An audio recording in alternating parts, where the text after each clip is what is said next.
All right, and we are live. Welcome back, everybody. This is Let's Hash It Out, episode 25.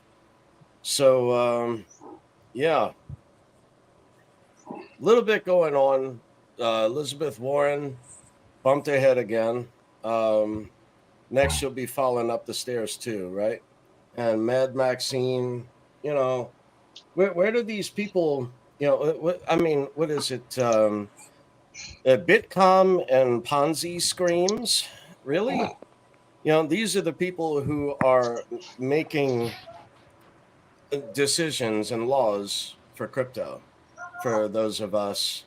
Now, I'd like to bring in our panel. We got a guest today. This is Dub Digital. If y'all don't know, you ain't heard, go follow Dub Digital on his YouTube channel and on Twitter. So he's simulcasting there as well. Excellent dude, been around in crypto for a while, and someone I've admired and looked up to for quite a while, and always took part in his shows. Glad to have you back, man. And thanks for having me. absolutely. For the rest of the panel, y'all all know State, Clint Westwood, and Javier. Welcome back, guys.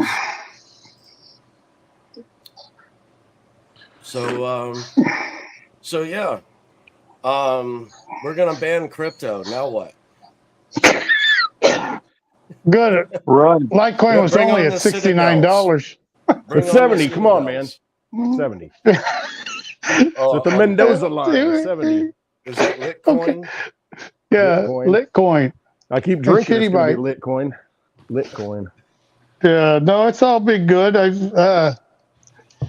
You're right. Not too much has been going on. A little bit of news on DigiByte. I don't know. I saw that DHL announced something. It's good that it's being at least brought up again. Besides that, I think a lot more distraction in our political views. Look here, don't look over here kind of scenario. But I don't know. What else do you have to say, Clint? It's I did. let's get Doug's opinion on what's going on with the crypto world. What do you think? What are you seeing? What do you? Where do you think we're headed on this stuff?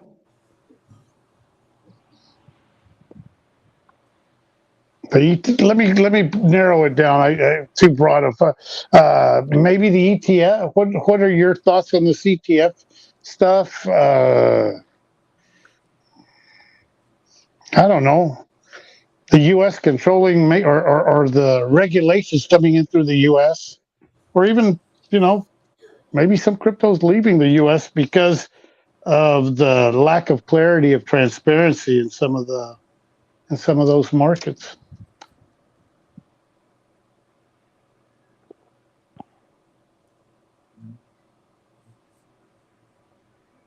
Who are you referring to? To me? I'm sorry. No, I was referring to Doug. Doug, the new guy, but he may be frozen. Oh, that was to me?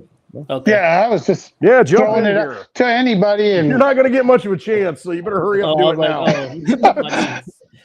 Like where we're going with ETF. I had a couple videos regarding that. I mean, it's inevitable, right? But we've been waiting for that since 2017. We got a cash settled ETF. So this is like the ETF that matters, I guess. For those who don't know, like spot ETFs are inherently different because whatever demand is there needs to be bought on the open market. And then a lot of the speculation has been because obviously the product managers know that they need to get enough spot Bitcoin to satisfy that demand that they think is going to be coming. And we already saw Bitwise pushing some commercials, right? Already trying to position themselves. Yeah. So honestly, those things aren't cheap. That costs money. They got the world's most interesting guy from Dos Equis. He's not cheap. Stay thirsty, my friends. Yeah, there you go. Yeah. So obviously it's it's incoming, it's inevitable. It's not a question of if, but when. A lot of people have been saying January 10th before then. Not quite sure exactly how they came to that such a specific date, unless they know something I don't. But I've always been targeting Q1. Pretty much it makes sense, right? We got the halving coming up Q1. We have anticipated Bitcoin ETF passing around there. I did some charting. I have if you follow me on X, I have a whole thread talking about how I believe there's going to be like an altcoin season in Q1. Bitcoin dominance is rising up. It's in a rising wedge, which is a reversal pattern. Everything's kind of like circulating around Q1, and it would be perfect for the ETF to be launched right around there. Right. So obviously it's going to happen. It's about time. I think the halving in regards to that is very significant, because you got like 900 Bitcoin now on the open market that will go to 450, and that will have an impact, with the spot ETF that's lining up as well, and it's just inevitable that the price will go up, I think. And then if you look at like the macroeconomic markets, where you have like all these big companies that have buybacks in their stocks, like they're ready to prop up the price. I mean, we saw the S&P 500 go up. I think it was today or yesterday. I think it was today, and the bonds markets were going down. I mean, that's the first. So it's just, there's a lot of buybacks going on because they've got so much liquidity from the good times, and then you'll see that loaning off their own portfolio at some point. They'll sell it, and basically the taxpayer is gonna pick up the tab when the S&P 500 goes down. Bonds go down, commodities go up, and it's perfectly aligned with that too. And we're also kind of living in a harder world economy from like a geopolitical point of view. I mean, everyone's on edge everywhere. Like everyone is just trying to militarize and consolidate their shit. So I don't really see a lot of extra trade going on. Maybe now because the Red Sea is being, occupied by ships, so they're not going to use the Suez Canal anymore. They're going to use the Cape of the Good Hope. They're going to sail through that. They're probably still going to be, selling their fossil fuels in order to keep the oil price down. But I think that, just the stuff that you'll order online, that will slow down too. So supply chains will take longer. So, and then, the unemployment rate, we shared this in the beginning, Javi. Like if you look at the Federal Reserve's, the numbers they put up with like the unemployment rate and the CPI, and they base their monetary policy on that, but those numbers are just fucking inflated. I mean, the unemployment is low, but the amount of people that's been working hasn't changed. So not more people are working, just more people at the bottom are getting a second or a third job. Then you've got like the CPI of like, the inflation. They say it's under control, it's going to be a soft landing, yet they don't take food, energy, or housing into account. I mean, if you're just a lower middle class person, I mean, how the fuck can you not share a significant portion of your income to those free? I mean, it's almost your entire fucking salary. So it's just it's just a joke. It's just a fucking joke. And sorry, you brought up a good point about the Africa, the route through Africa, right? The Cape of Hope. Yeah. Basically, if you guys remember, like this inflation's been like kind of unique because it's supply driven. Like usually it's because of like excessive money printing, but last time it was a lot of the inflation from the goods was from the supply chain breaking from the pandemic, and it's happening again, right? And if you just have to watch like the price of energy, like oil, because like everything's transported the oil, produced largely with a lot of oil, at least in its processes or its materials. So if oil goes up, like inflation will go up, right? Like we went through 2 years of it coming down, but like, inflation moves a lot like the price chart. It but goes the up and VIX is down. being crushed, right? The VIX is being crushed to suppress the oil price. Like, so who the fuck's buying? It's like so far the Japanese have bought, but they had to refinance. Now I saw the Swiss franc CHF buying shit up. So what's next? I mean, who else is gonna pump their money into the dollar before we're done with the liquidity? It's gonna be the European Union and the pound, the English pound. Those two are next, and after that's done, dollar reigns supreme, and then the dollar collapses. I mean, that's now, the end of it. I'm going to say this, Steak. I just traveled from Florida here to Texas, and it's been the cheapest oil I paid or diesel I paid all year long. I hadn't paid these low prices since. You're the biggest producer of fossil fuels right now. Well, that's it just because doesn't Joe make Biden. Sense. Well, that's because Joe Biden, got rid of our reserves. So you're welcome. No. Yeah, well, the LNG Yeah. will be Go to bought the by winter European blend. Union. I mean, the European Union is cut off from Russian gas. So, we're gonna buy the LNG, and we're gonna refine that in the Netherlands, and that'll be that. And it's just yeah, that's gonna, at least for the US, they're gonna sell their shit. I'm not worried about that. Well, is it the election year that we're going into that's keeping this price suppressed? Because it doesn't Could be. make any sense that we're in a situation where obviously we should be in a different position for on our oil. And I agree with everything Doug Well, says. I agree with you, Stig, but we're not. They are lowering the price here, yet our housing, which our interest rate and our insurance and everything else went through the roof. Most people don't see the correlation because they'll move it well, around to where so they give you so a the bone here. to give you the correlation and what you guys were saying previously, like in moving away, I think the US will actually be fine. Just for Dub's perspective, I'm from the Netherlands. I'm not from the US, so I'm an outsider looking in.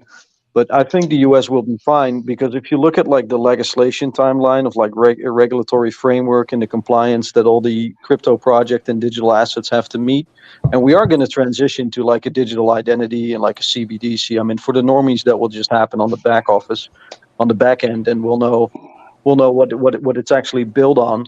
But if you look at like the timeline from like compliance point of view, it kind of makes sense with the whole election that we would have like a mini bull market now, between now and I think mid 24. That's my prediction. Whether that will be a postponed a few months here and there, that could be, but I don't think it's going to be off the target that much. And then we'll have like all stable coins will have their legislation in June 24 to be fully mandatory compliant globally, both in Japan, the EU, and in the US.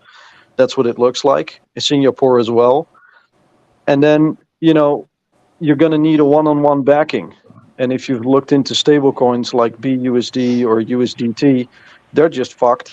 And if you look at like Circle, I think they posted, you posted it today, Javi, about like Circle having a patent to do, they registered in the US today. I think Circle's probably gonna maybe stay afloat, but even they are just only 93% compliant, a lot better than Tether, but they need one-on-one priority one backing for like assets like real estate or gold in order to be allowed to print stable coins. So it looks like Circle's got their shit together, but I think if like a Tether or a BUSD would have to be compliant or shut down in June, that will be the beginning of the liquidity that leaves the market, which will cause probably a domino effect. I think in Ethereum, it's going to have the domino effect the most because people will just be staking, and all of a sudden, if their liquidity runs out, they won't have any gas fees anymore to stake, so they'll just lose shit.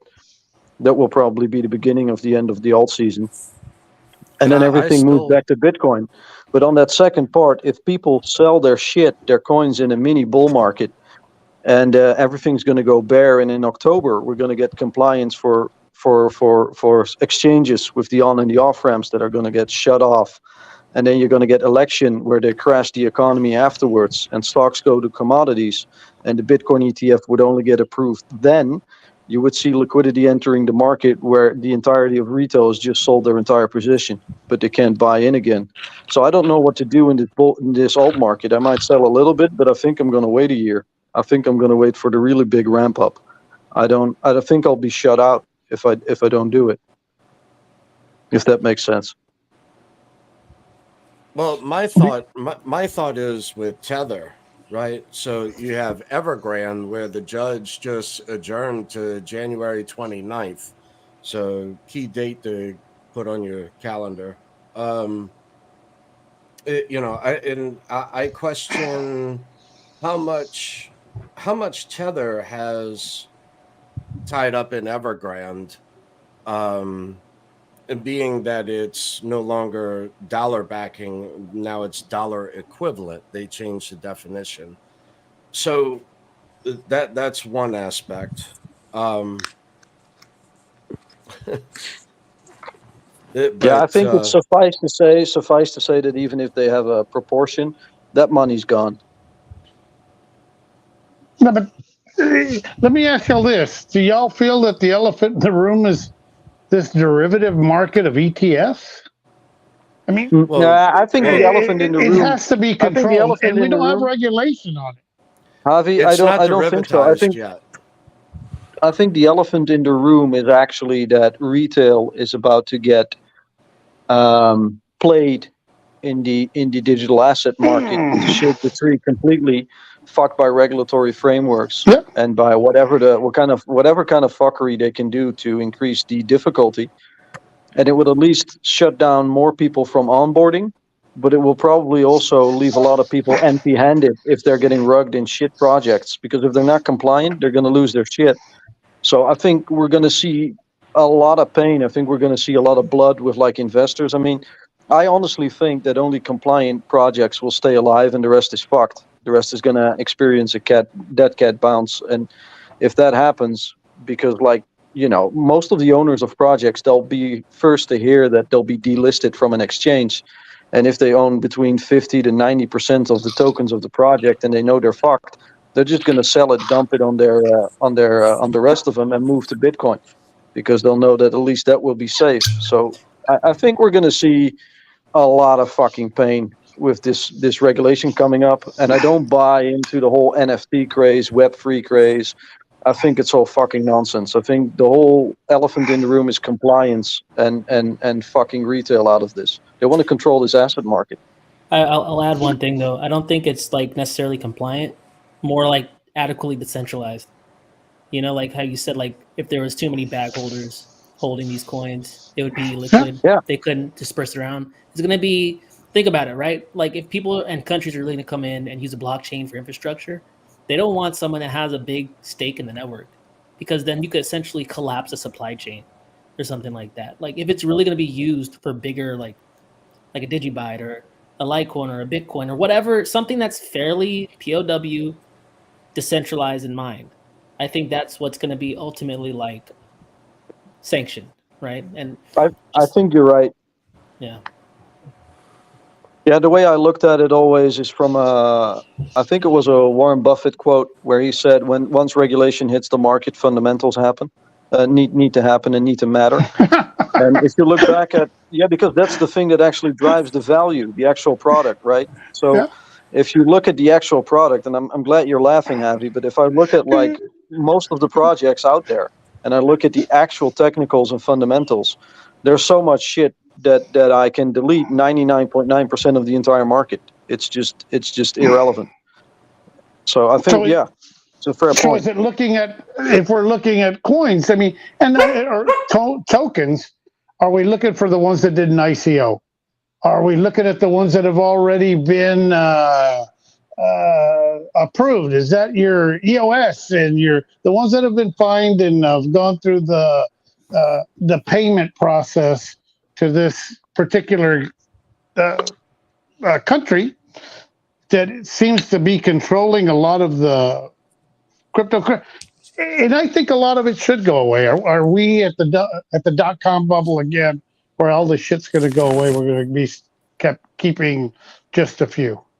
I think yes, and I also think it's exciting because you're possibly invested in an early Google, Amazon, Facebook, or Apple. I think that's the kind of stock you're looking at what you're holding right now, but potentially much greater because it's tied to the entire monetary fund. So there's a lot more liquidity. So and a lot more shit is going to get cut. I think. Yeah, I don't think most people generally in retail realize what's coming. If they have such an easy way of dealing with CZ as an example of like, dude, even this big guy with all these billions that owns the fucking biggest exchange, he's being treated like a lapdog. I mean, what do you think they're going to do with the average person? So it's an example, right? Yeah. It kind of is. It kind of is. You're allowed to go abroad. You're not allowed. You are allowed. You're not allowed. I mean, you're not going to see your wife and kids for 2 to 3 years. I mean, they don't care about the fact that you got billions. They don't care. He's not one of them. So it's just, I think it's an interesting perspective to take it all into account. And if you look at like the same guy that does all that, I mean, what was his name again? The Secretary Attorney, the SA, Garland. Merrick Garland. Yeah. Attorney General. I mean, he's the one. He's the Attorney General responsible for basically signing everything in regards to regulation. It all comes down to him. It's very, very, very apparent that it's the DOJ and the FBI and Interpol that are doing the enforcement. So those are big entities. I think they're you have to respect that in society. So yeah, we'll see whose side they're on, the corporations or the people. I have my doubts.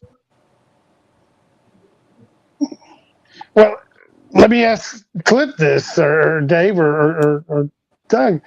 How does this become state compliant? In other words, Florida, yes, whatever state, no, this state, yes, or are we talking about a regulatory where nationwide and it starts going off from there to where other people start? I'm thinking that we're behind the game. I'm thinking, I'm seeing what the hell's going on in Asia and I don't know what part of the Asia, but God damn it, they seem a lot more fucking advanced than we do. We're still fighting because we don't need to use the currency. Reason I don't use fucking Litecoin right now is because I don't need to use Litecoin. I got bullshit paper that I could fucking use right now. Yeah, why would you spend it? It's like Dave always says, Gresham's law. Why would I spend my asset that I know is an asset that's going to be worth a lot more later? I'm going to use the thing that they're burning. You know, I'm going to just creating it out of nothing. So I might as well use that while it's got purchasing power, right? Well, it was interesting what Doug said about the gold of the silver. Are we going into it? Is it backed? And is it going to be backed by the bullshit derivative market that we have right now? Not in the beginning.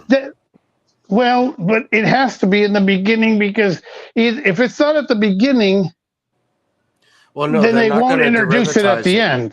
They're not going to derivatize the ETFs. They're backed. You have to have the asset to back it. Now, in the future, then they're going to try to bastardize it and create derivatized markets on different crypto. Yeah. No, I hear you there. So, but what just recently, I don't know who did it, and I should have bookmarked it or something, but they changed the language in their ETF proposal, added an amendment. It said something about a cash. You have to hold the asset, but it can be liquidated in cash. Is that right? Did I see that correctly? Did anybody see that? Yeah, I saw that too.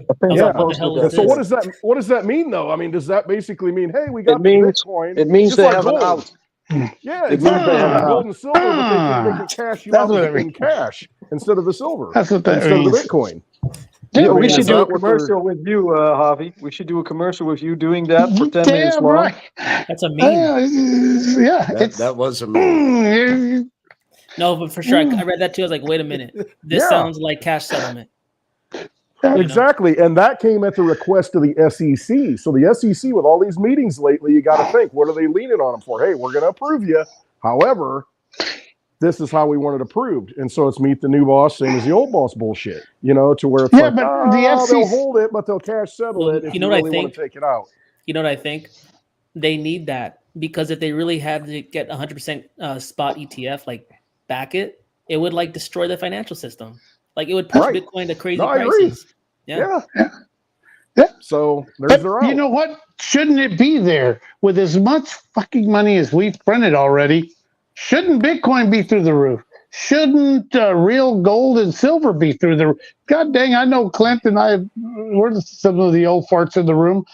We've been waiting. God damn, how long have you been waiting? We want real assets. We're like, this is destructive. This is evil. Yeah, your grandkids are going to... I need something I can hold that's tangible, and then they just manipulate the whole thing. Well, and so as long as they've got a derivative market, and don't think my boy Jamie's gonna fucking give up his fucking goddamn control that easy on metals, and so. Well, they've got to have wait their a little way bit out. on metals. What happened to your steel market a few days ago? Didn't it got sold for got bought out by U.S. Steel? Bought it. Yeah, it was once like the biggest company in the U.S. That whole fucking market just left the U.S. U.S. No, Steel. I'm Now I'm Japan serious. Steel. Like from a productive point of view, that's kind of a big thing. Why isn't that news of the year? I mean, that's a pretty. All our alcohol companies are owned by Europeans, and Because Asians. we don't make anything anymore. We just No, we sell it out. we're a country of influencers now. Like we don't Yeah, make pretty anything much. here. Yeah, but you think about it. I use the example of Chicago before, to where, because I live not near there, but I'm in the same state, the state of Illinois, and most of us are conservative, so don't judge us. But I mean, you look at Chicago and what they've done. No, seriously, I mean, they had a lot of Yeah, you are. resources.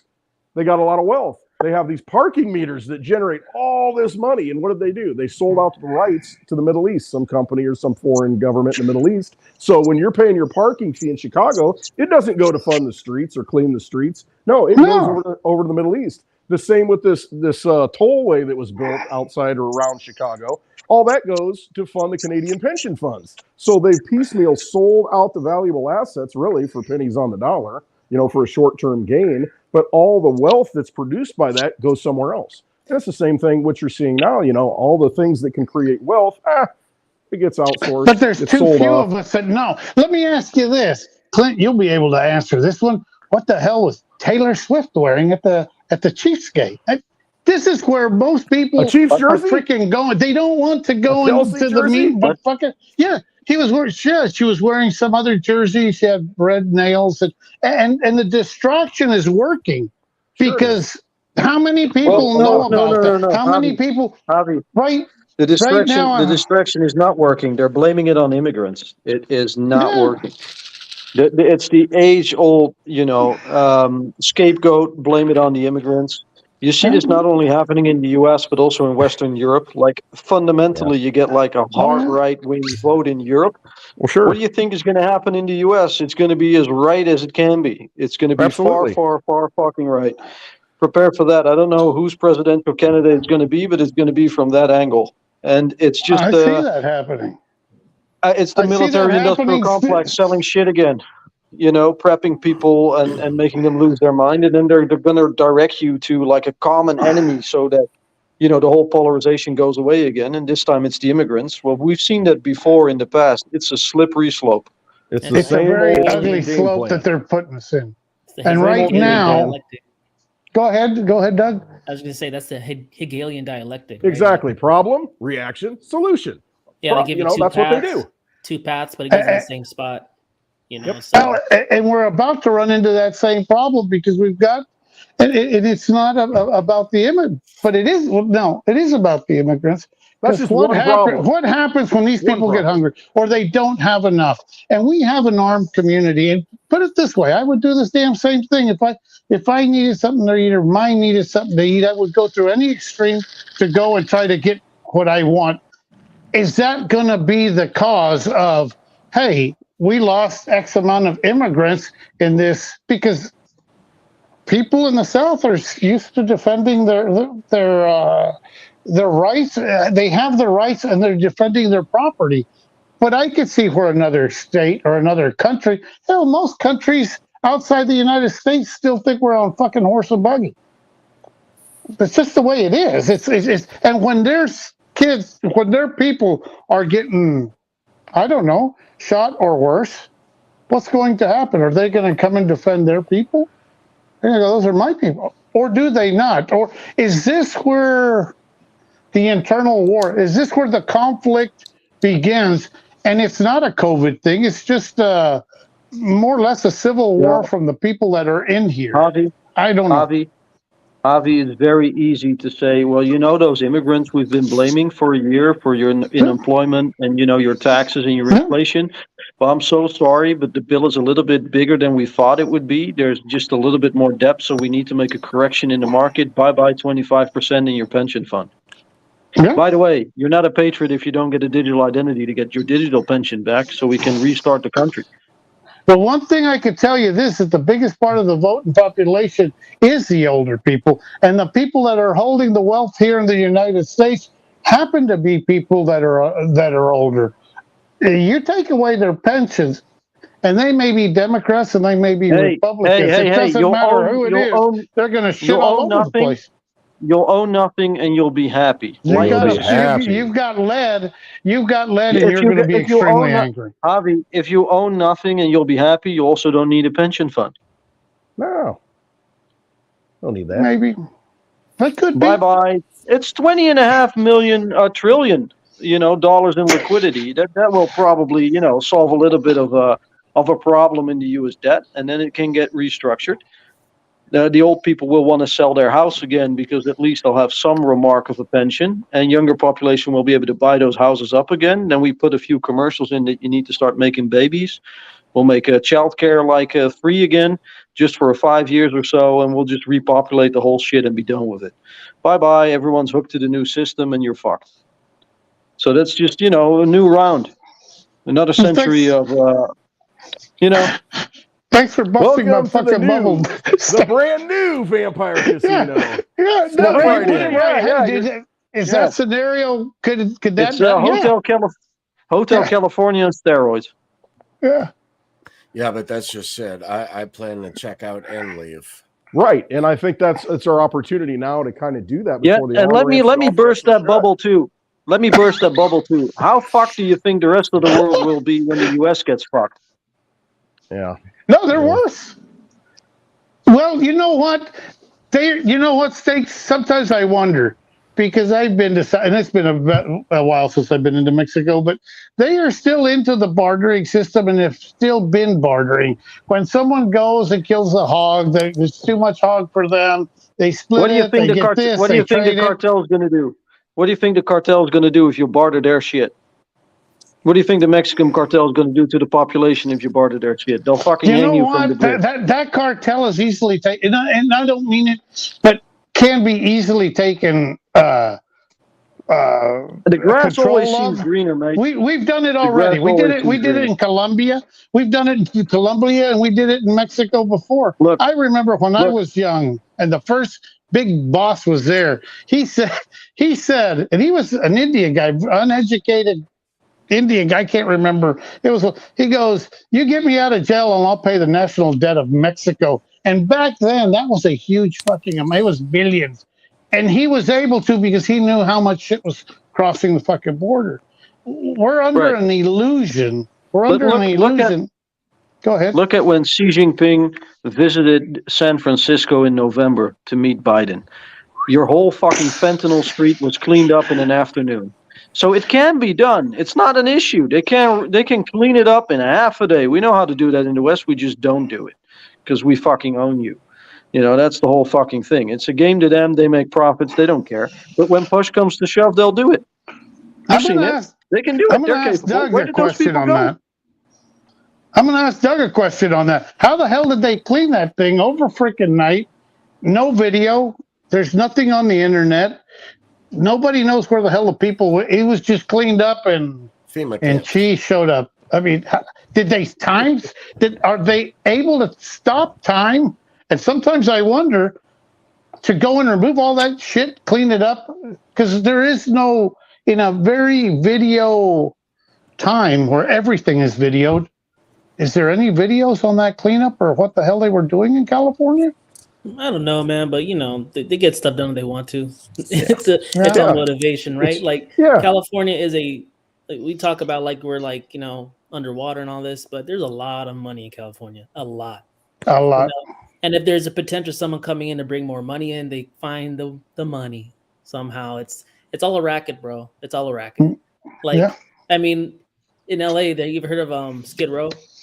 Yeah, I've seen the videos. Homeless population. Yeah, ever since the pandemic, it's been like ballooning out of Skid Row. It's like all over LA. But like all of a sudden, certain people come through, it's cleaned up. Like it's all lip service. It's lip service. It's all keeping up appearances. But like I used to, when I went to college, a lot of and this was a while ago, but when I went to college, we had a lot of foreign exchange students come through from like Europe and the Netherlands and stuff like that. And they're like, this is a dump out here. It's like a dump out here. It's like, well, welcome to the real LA. Like it's not that glitzy. You see like the Hollywood, and they tell you to go certain places, the Hollywood Boulevard, here and there where there's like sparkle in the cement and all that. But like if you go to East LA, if you go like a little further south, like It doesn't all look like that. You know, Is it done on purpose? Is BlackRock buying all the property and then they'll clean it up when they can? Obviously, they can do that. There has to be a big player, big enough. Look, they say you make your money when there's blood on the streets. We're pretty close to being a lot of blood on the streets. How better to destroy an area by having a bunch of homeless people take a crap in your front yard? You finally give up. You get the hell out. I mean, the reason California's able to do that is because they're selling a dream. You know, they're selling Hollywood. They're selling an illusion, a narrative. Yeah, every 20-something-year-old girl wants to come here and become an actress. Yeah, you know, so like getting abused. So once that illusion goes away. So wait, what city was that again? Like Los Angeles, California. Yeah, LA. Yeah, they're asking for a friend. Copenhagen. Yeah. Hey, I mean, like it's like everyone that comes here is looking for like illusions of grandeur, but once that like goes away and like the reality sets in, they won't have that command power anymore. But until that happens, like real estate is up sky high. Yeah, it's crazy. So basically, quit feeding the illusion. Quit feeding the illusion, and quit thinking that this is the end all be all, and focus on. I don't think that's going to happen. I know. I think either, the US, but I think it does in the communities that we have found. But in the grand scale, no. I mean, people are under mass mind control. Well, check it out. Like people who live here, they don't believe that, right? Because they live in the reality of it. But it's the people who migrate here that believe it. Yeah. You know. Yeah. I got that. Yeah, I get it. There's an illusion place in Illinois. I've heard of. Where you could lose yourself. just you can lose yourself, burn yourself, shit like that. Things go on there. They just never get reported. Just saying, but we don't want to go there. No, welcome to Westwood. Yeah. I see what you're saying. Like I said, the thought of California, there was a time I'd like to go visit, but now it's like, and it's that same illusion that I have going into Mexico. Cartels are over there. You're going to get shot. You're going to get killed. And so my illusion is like, why the hell is anybody still living in California? Yeah, you got the best weather in the world. You got a great place there. It's just, I saw how much taxes somebody that made $1.5 million, it was on the internet, and it was $500,000 for I don't know what at the end they weren't even including the car taxes, home taxes, or anything else.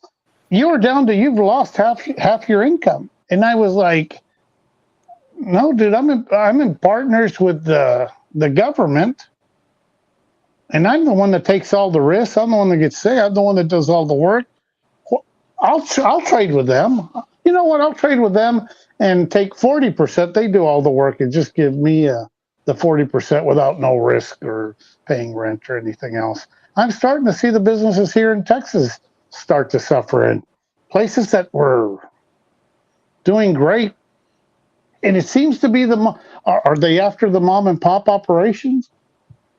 Oh yeah, they want small business. I mean, look what happened with like pandemic and like. So exactly, that whole thing was nothing more than just extrapolating the wealth and shutting down independence, shutting down decentralization. They wanted to centralize everything. So the people that benefited, look who benefited.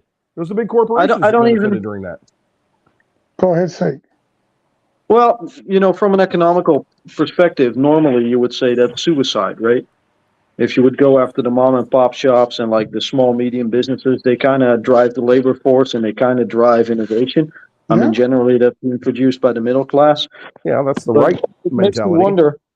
Thinking. Exactly, but it makes you wonder, like, if you are willing, like, as a central authority, if you're willing to sacrifice that, does that mean that you solve the issues with, like, labor and innovation? Is the innovation now coming from fourth industrial revolution kind of enterprises? Because then we don't need the innovation, right? And where's the labor going? Are we going mass AI and robotics, so we don't need the labor anyway? Are we just going to go for university?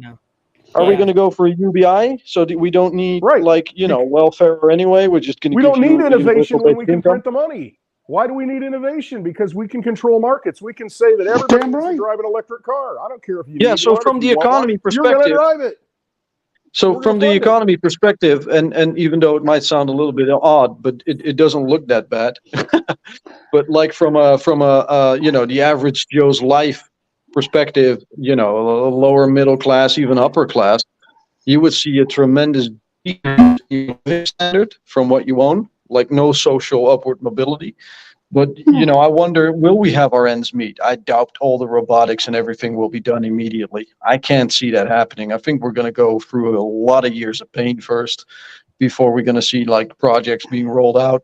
And I can't help it, but I think a lot of people are going to be pissed off a lot more than the subprime mortgage. I think this one is a lot bigger with a lot more impact. Look what happens in Illinois right now. I think Clint was talking about it. He's got his place. He was looking at those solar panels. $60,000. Yeah, $64,000, and it cut. Listen to this. I'm all electric here. I'm all electric. Wow. You know, and I can put in. I got propane tanks, but I don't have any of that running to the house for heat or anything because I'm like, okay, it's tolerable. Everything's electric. I got a 50-year-old freaking furnace that runs on electric. Buy parts for it and all this crap, but whatever, make it work. All right, so I get a quote for solar panels. Oh, you put out solar panels, you got government incentives, you know, they passed all this Inflation Reduction Chips Act, all this crap.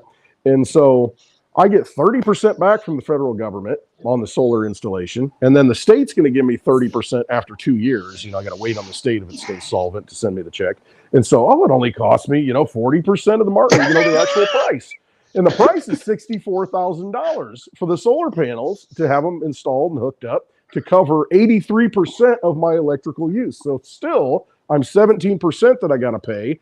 Illinois has said by 2050, they want to get rid of all coal, which generates most of the electricity in the state.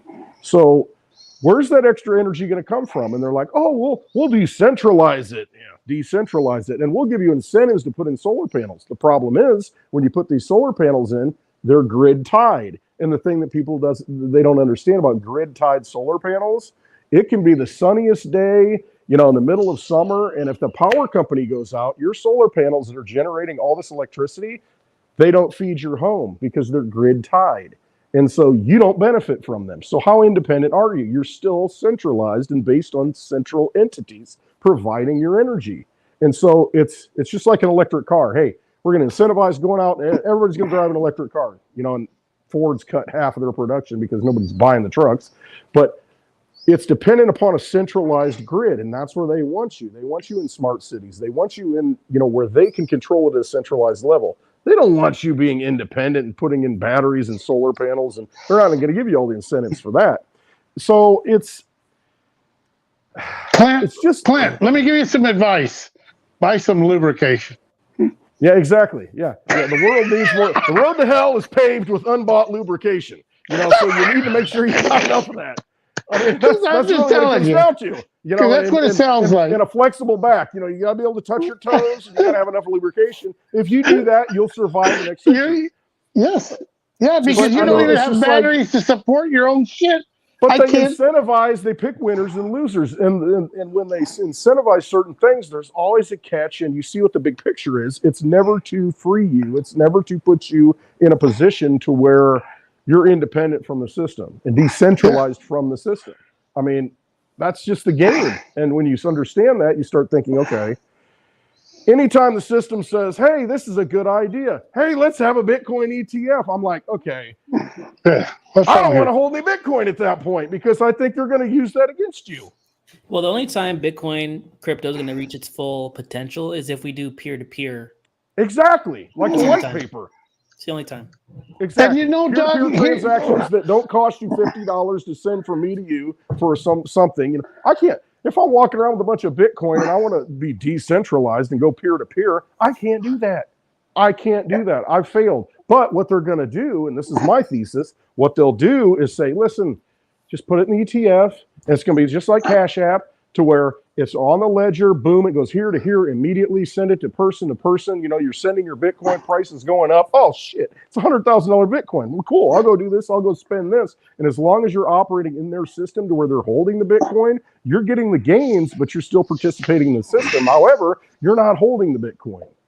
Because who's going to want to hold Bitcoin when it's $200 a transaction when you can make the Bitcoin transaction for free if they hold it? And so they've eliminated that from the entire, Satoshi mindset. And so I don't want a part of it. And that's why I'm for things like Litecoin, DigiByte, because I want to go peer-to-peer. I don't want to keep participating in the system. I do not want to have a new boss that's the same as the old boss. We've got an opportunity. That's the problem right there. Outside of it, I know I'm the problem. People like me are the problem. I'm a traitor. I'm a terrorist. Yeah, we hate you. People like you. F you. No, but that's what the whole thing is. And I understand derivative. Put it this way: if there isn't enough, there's few enough Bitcoin, and for me to be incentivized to risk my Bitcoin, there has to be a reward and some kind of guarantee that I will be getting it back. But I understand there's a risk to reward. But what they're not telling us is, you know what? Coinbase is going to have their derivatives. This is what's going on now. And then, Jamie's going to have his own derivative. He's already started his own coin. And so once we start bastardizing, and Westwood's going to have his own derivatives at Westwood. Well, now who's keeping count of the true 21 million? There has to be rules and regulations. They're putting rules on the companies. They don't want to put the true rules and hold the feet to the fire to, Coinbase, you will only be able to leverage this much, or it's going to cost you that much more. Well, you can't just keep printing anything the hell you want. I know, but here's what they'll do: they'll hold it, but the thing is, it'll be just like a bank holding it, and it'll kind of be like fractional reserve because you've got the Bitcoin, and then if you want to take your Bitcoin out, we just saw it, it'll be cash based. They're not going to give you the Bitcoin. And so they'll still hold the Bitcoin in this top layer that they control. And so that's like the new gold standard that they're going to use, just like the old gold standard. Central banks own it. They hold it. You don't hold it. And it's just, I just see a dark path there with it, and I don't like it. I just don't like it because that's exactly what I think. Because if you guys remember when Russia's ruble dropped, was tanking beginning of the war, and it got sanctioned, and they backed it. They stopped it with backing it by gold. I mean, I've always felt the West is going to do that with Bitcoin. Yep. Because what's going to stop the falling of it? I mean, that's the one thing that will really push it to the sky, stop the dollar from dying. So at least slowly. Right. They'll soak it all up. But guess what? If you're in the system and if you play by the rules and if you denominate your pension in Bitcoin and denominate your wealth in Bitcoin, your reverse mortgage in Bitcoin, and you take all the equity out of everything you have and base it in Bitcoin that they hold, you're never going to hold it. But if they hold it, you'll be able to spend it in their ecosystem. You're just playing in their casino and they're giving you chips for the actual asset. They're never going to give you the asset back. And you're not going to want to take it back because once you take it back, you're like, I can't afford to spend a $200, $500, $1,000 transaction for Bitcoin on the blockchain because all these entities, these big maxis, that's what they want. And when I say maxi, I'm not talking about these people on Twitter that got one Bitcoin. I'm talking about Michael Saylors and people bigger than that, thousands of Bitcoin. Yeah, the corporations are going to put care about the transaction fee. Yeah, corporations are going to put their Bitcoin on the line. That's all they're doing. They're cutting you out of the game to be able to participate in that network. Don't you think that atomic swaps help that? Like UTXO based coins being able to swap between Bitcoin, DigiByte, Litecoin. I think so, but who's going to hold the Bitcoin? And I think we've got a power grab now, just like Roosevelt did with gold. It's like, hey, we're confiscating it all. They're just doing it now. Hey, put it in the ETF. Let us hold it. We'll take care of it. The banks are the new custodians. Oh, they're all backed. It's fine. You're safe. And most people are fine with that. Most people don't even use cash, so they have no tangible connection to their money, and they don't hold Bitcoin in their own wallet. I mean, it's just like if you're using layer 2 and think that's the greatest thing in the world, you don't have it. I mean, it's on a second layer. You're not a custodian anymore. You're just throwing it out there to the wind. And so I think that Clint and I have suffered that. How long have we been? We have two different prices for our precious metals. I mean, and if you're a holder, if you hold paper, and I'm not saying that paper isn't the easy way in and out, and because as long as that music's still playing and there's still chairs, no problem. Yeah. You could cash in, out, it goes up, cash out, take your money, buy back in when it's lower. As soon as you go to physical, they make it hard. Now, hey, more than 10,000, you've got to claim this, and more than 6,000, you got to do this, and you got to jump through their fucking hoops. Absolutely. Is that what they're going to do with our Bitcoin? To where they're going to come up and go? That's what they do with everything else. Why wouldn't they do it with Bitcoin? So what you're trying to tell us, in about 100 years, our Bitcoin will be fucking double. I mean, because that's what they've done. I think they'll let the price go up, though, because that's going to soak up all the malinvestments. And they're going to, I think they'll peg everything to Bitcoin. That's what they want to do. They want you to put your pension. They want you to put everything, all your assets denominated in Bitcoin. The thing is, it's going to be just like your pension, to where try and take your pension out right now. If you're 50 years old and you're like, hey, man, I got $500,000. I want to cash out. I'm going to Kentucky, you know, and I'm going to build, you know, next to the mountains. I'm going to get out of here. And what's it cost you to take that money out that you've earned? You're going to take this penalty, that penalty, this, that. Oh, yeah. I mean, and that's what they're going to do. You're locked in their casino. They're like, hey, let's go downstairs and talk about this before you take it out. You know, I don't know that you want to do this. You know, oh my God, you go to the back room with the manager and a couple of big thugs with hammers. Well, here's one of these things, and not to change the subject right quick, but you had posted something, Clint, where DigiByte right now 7,000 about 7,500 to one Litecoin. I remember it being at 15. It was 15,000 to one in the summer. And now I'm starting to understand more of the value. We've seen that in silver. It's a controlled thing. I mean, when you print the money, you decide the price of Bitcoin at 44,000 a day is not because people are buying or selling. Who the fuck's buying? Corporates got theirs. Retail isn't. We don't have enough. And the breakdown was, I don't know how many Bitcoin are coming out per year now or per day, and how many Litecoin are coming. Mined in the next 100 years. Thank you. And so that's what I'm trying to say. Corporate isn't going to get the only fucking Bitcoin anybody's going to get, and you can get mine. It's just not going to be at today's price. Give me because of my time on this earth. Yeah, I'm willing to get rid of it, but you're going to have to give me for another You might want asset. a digibug. You know, a lot of videos have been made by Westwood, the digibug, and the dogs have crawled around in it. You know, and you might have some value to you. You know, some real tangible thing that you might want to give some Bitcoin up for. No, I mean, but that's really what it comes down to.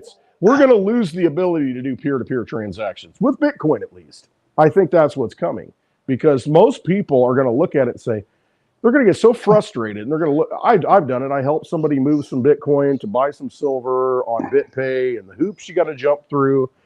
Don't put enough transaction fee in. You're waiting half a day, and it's just like, oh my God, this is ridiculous. And you know, you're going to get people that say, this is just. If it were just sitting in there and I could just say, okay, I got my Bitcoin's worth $100,000 each, you know, and all my pension's tied to it, and I can go buy whatever I want in the system, and they can swipe a card and it's seamless, they're going to be fine with that. They're going to be absolutely fine with that. But you lose the underlying spirit of what Bitcoin was and should be, what blockchain is. It's the ability to be free and to make a peer-to-peer transaction outside of a financial institution or a government or anybody telling you what to do. You've lost that level of freedom. And unfortunately, I think most people are okay with that if they can get what they want today, as long as everything works. And I think the system wants everything to work, but they're going to continually bleed all the energy out of you while it does work. Yeah, it was supposed to be a peer-to-peer exchange. Go ahead, Doug.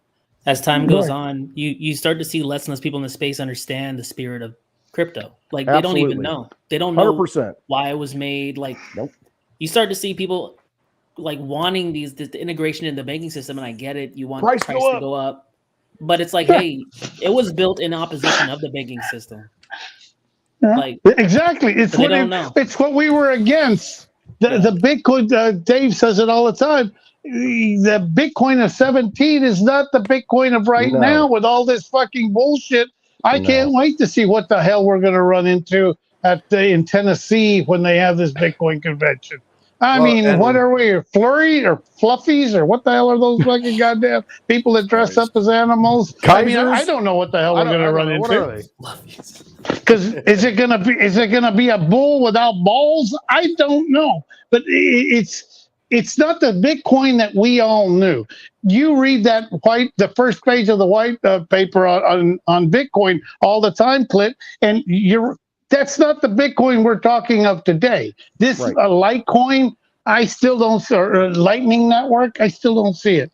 I still, I don't want to see it. Maybe I'm too old. I don't want to have to use school. that. I don't want to have to use that. I want to, and just so everybody knows for posterity, I do this all the time, so there's somebody's watching this at some point who's never read the Bitcoin white paper. You don't have to read the whole thing. I'm going to read the first sentence to you. This is supposed to be on my wall, but I got it over here because I always want to read it.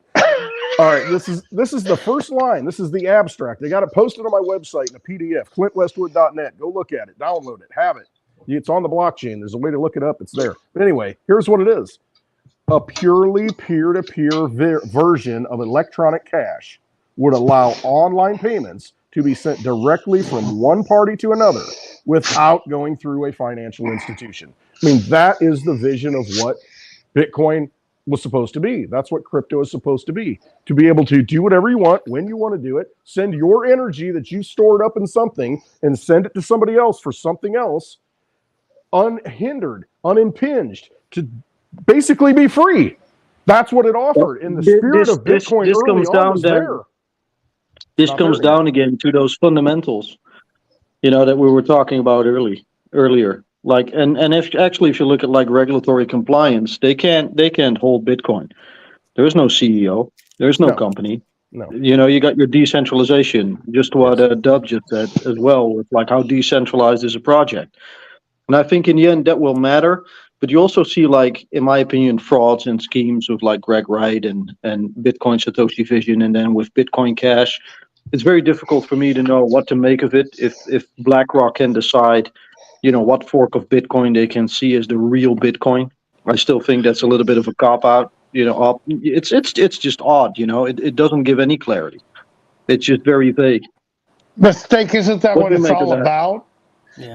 Isn't that what it's all about? The manipulation where they are going to come give us, oh, look, Craig Wright is the guy. No, he's not the guy, but he's kind of the guy.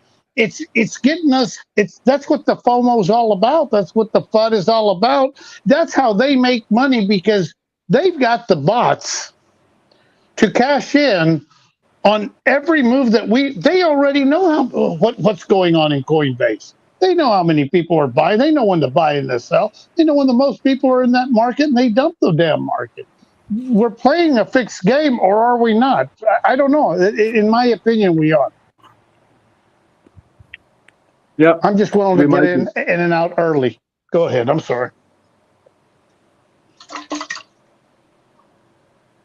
My thought is with the ETFs, right?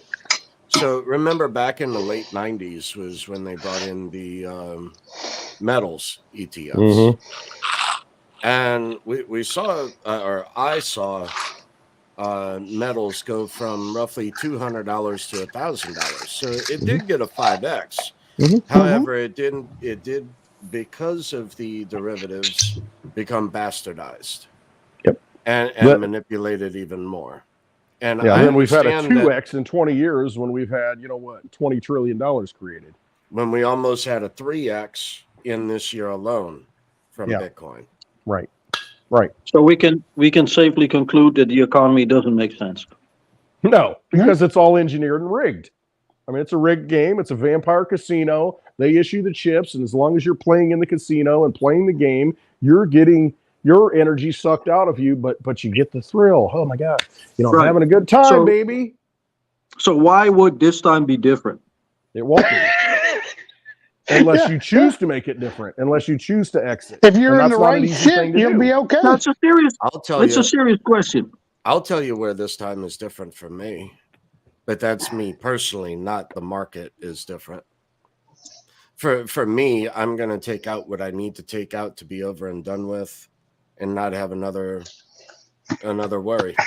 Hey, And play it's the not going to all gambler be scene. into the dollar. It's going to be into other assets. Yes. Mhm. Cue the gambler Right. scene, Dave. I mean, Steak, where we got John Goodman talking to Mark Wahlberg and the gambler. Cue that scene where you got the FU money. When you get to that Fortress point. of Solitude. Exactly. You know what your Fortress of Solitude is. Everybody go watch that clip, The Gambler. You get your house, you pay it off, you got a car that runs, that's dependable. You have money Well, on the and- side, outside the system, and Yeah, I get it. And I you get it. won. But Like- it's such a shame. unfortunately, Like, if you that's go the way you back got to to the- think.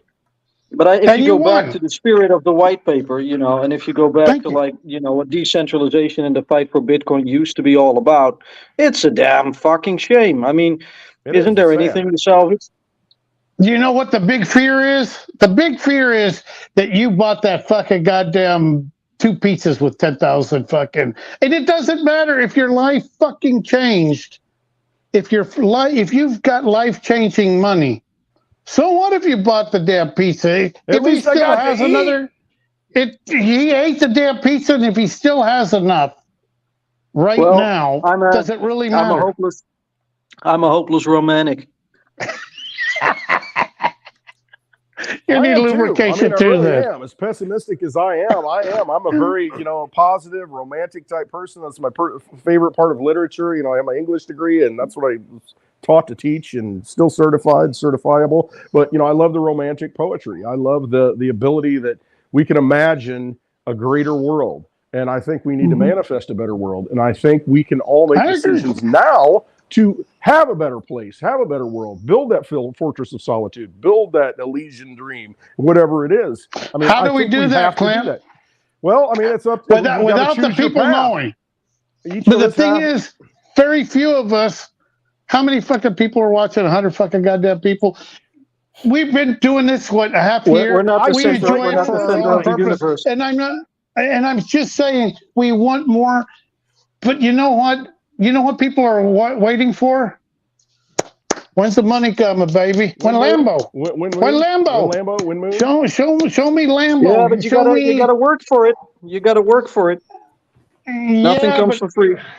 I'll tell you this. Goes with a Jumping lot of into this mental game right anguish, now. a lot of self-guessing and self-doubt, in crypto.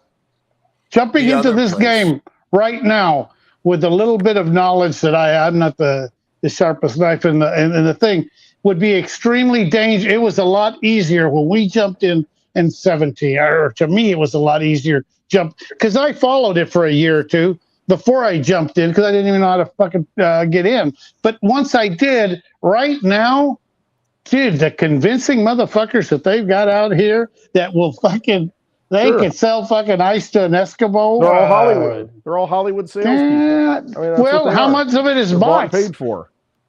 And that's how it. many It's people- all fake. I know a few. The other places where this time it is different is that we have more on and off ramps. We do Currently than what we now. did in 2017. Back then, it took a month to get approved on Gemini. It took Remember 2 weeks Coinbase? to get approved on Coinbase. And then were if only you got given approved, it shuts you down. Oh, Right, yeah. you're You only have to given re-authenticate. $100 on Coinbase to buy, and it's like, Yeah. really? And then you get your money Limits. in exchange, and it get hacked. Yeah. God, what a And to nightmare.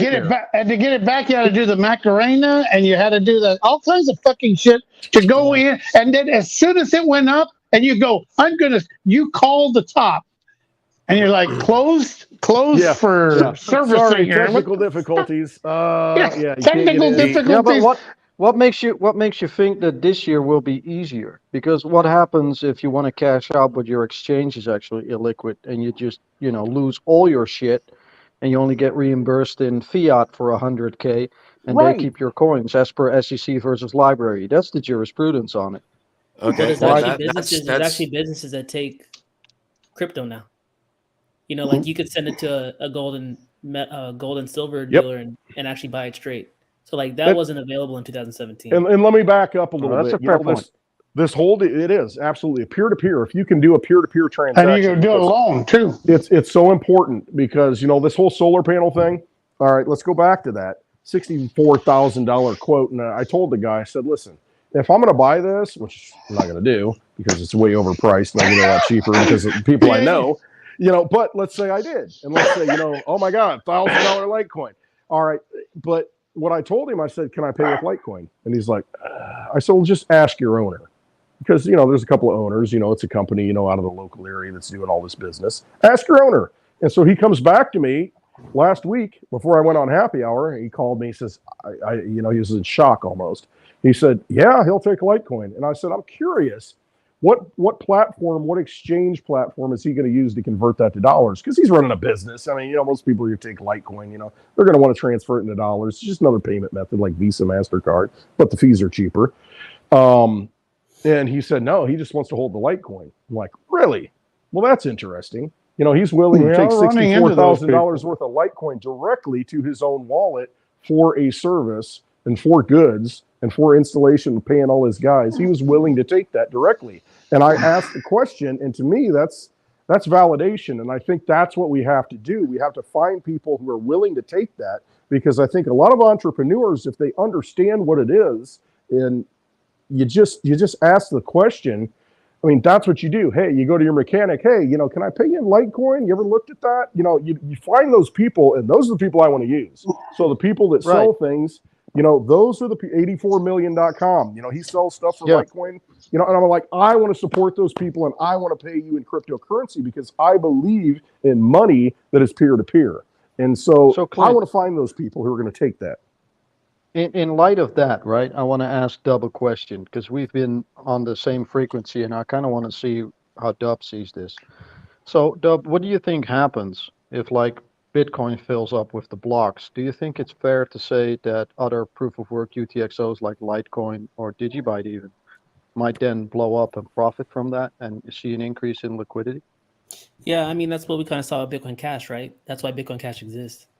Right, either that or there's another fork. But once that happens, and all these people who just hold Bitcoin maxis see that it's not usable, the whole I saw someone talk about how they said Bitcoin was never meant for peer-to-peer small transactions, and that's what are you talking about? This is a big influencer on X. It's crazy, but once they can't use it at all, they can't move it. It gets very hard to do. I mean, if you're rich, you don't need to move it at all. But if you have a little bit of it, your whole thing's getting eaten up by a transaction. That's what happened with Ethereum. So yeah, I do think it'll benefit, but what I do think is going to help is people embracing atomic swaps. I think that's the future. I think UTXO-based change need to be like a chain, right? I'm gonna hold the Bitcoin if I hold my value. If I want to actually spend it, I get out to Litecoin and DigiByte. It needs to work like that, and a community that actually embraces that. And I don't know if you guys how you feel about it. But Monero, I do. I feel about it. I'm all about it. Absolutely. Monero's community is super about peer-to-peer, and they're all about UTXO because no one takes their coin anywhere, right? Yep. So once we stop being maxis about it, and we just say, hey, we're gonna do whatever we can do, right, so we can execute our needs. I'm not a maxi about it. I like Monero, but I have an issue with the privacy part of it, and it's more of a moral conundrum. Because on the one hand, I see the need for it, the absolute need for it. Yep. And on the other hand, I kind of believe in the whole transparency, but it's almost like there's no other way out. So it becomes like a black and white choice. Do I go for transparency or not? It feels like going off the grid. But that's why I love Litecoin, because you do have the ability. But it's against regulation. You can be transparent, but you can also use privacy with Mimblewimble. And I think it's the best blend of both sides of it, to where you can be completely transparent. I mean, you can have it on the blockchain, but you can send a private transaction. It's okay, I want to make sure this is all tracked, it's all legit, and so I'm going to go to the bank, I'm going to have them send it and wire it and do all this, or I want to pay somebody in cash, and nobody. So how would that work if I would send Monero to Litecoin? Would they be able to trace that? I mean, I would think because you've got a Litecoin address. But if you did atomic swaps, they couldn't. There you go. You know what I mean? And that's why I think that's the future. When I went to the first Litecoin Summit in 2018, I asked Charlie Lee, I was like, hey, what do you think about atomic swaps? That's pretty interesting going from Bitcoin to Litecoin. He was like, yeah, I think that's the future of swapping coins. So I even see other projects, they're not trying to usurp Bitcoin. They're trying to work with Bitcoin. Right. And that's all Litecoin's trying to do. That's all DigiByte's trying to do. It's just that you've got a faction now that's kind of taken over the whole Bitcoin narrative to where it's like, no, nothing else works. Everything else And sucks. is it on purpose, Clint?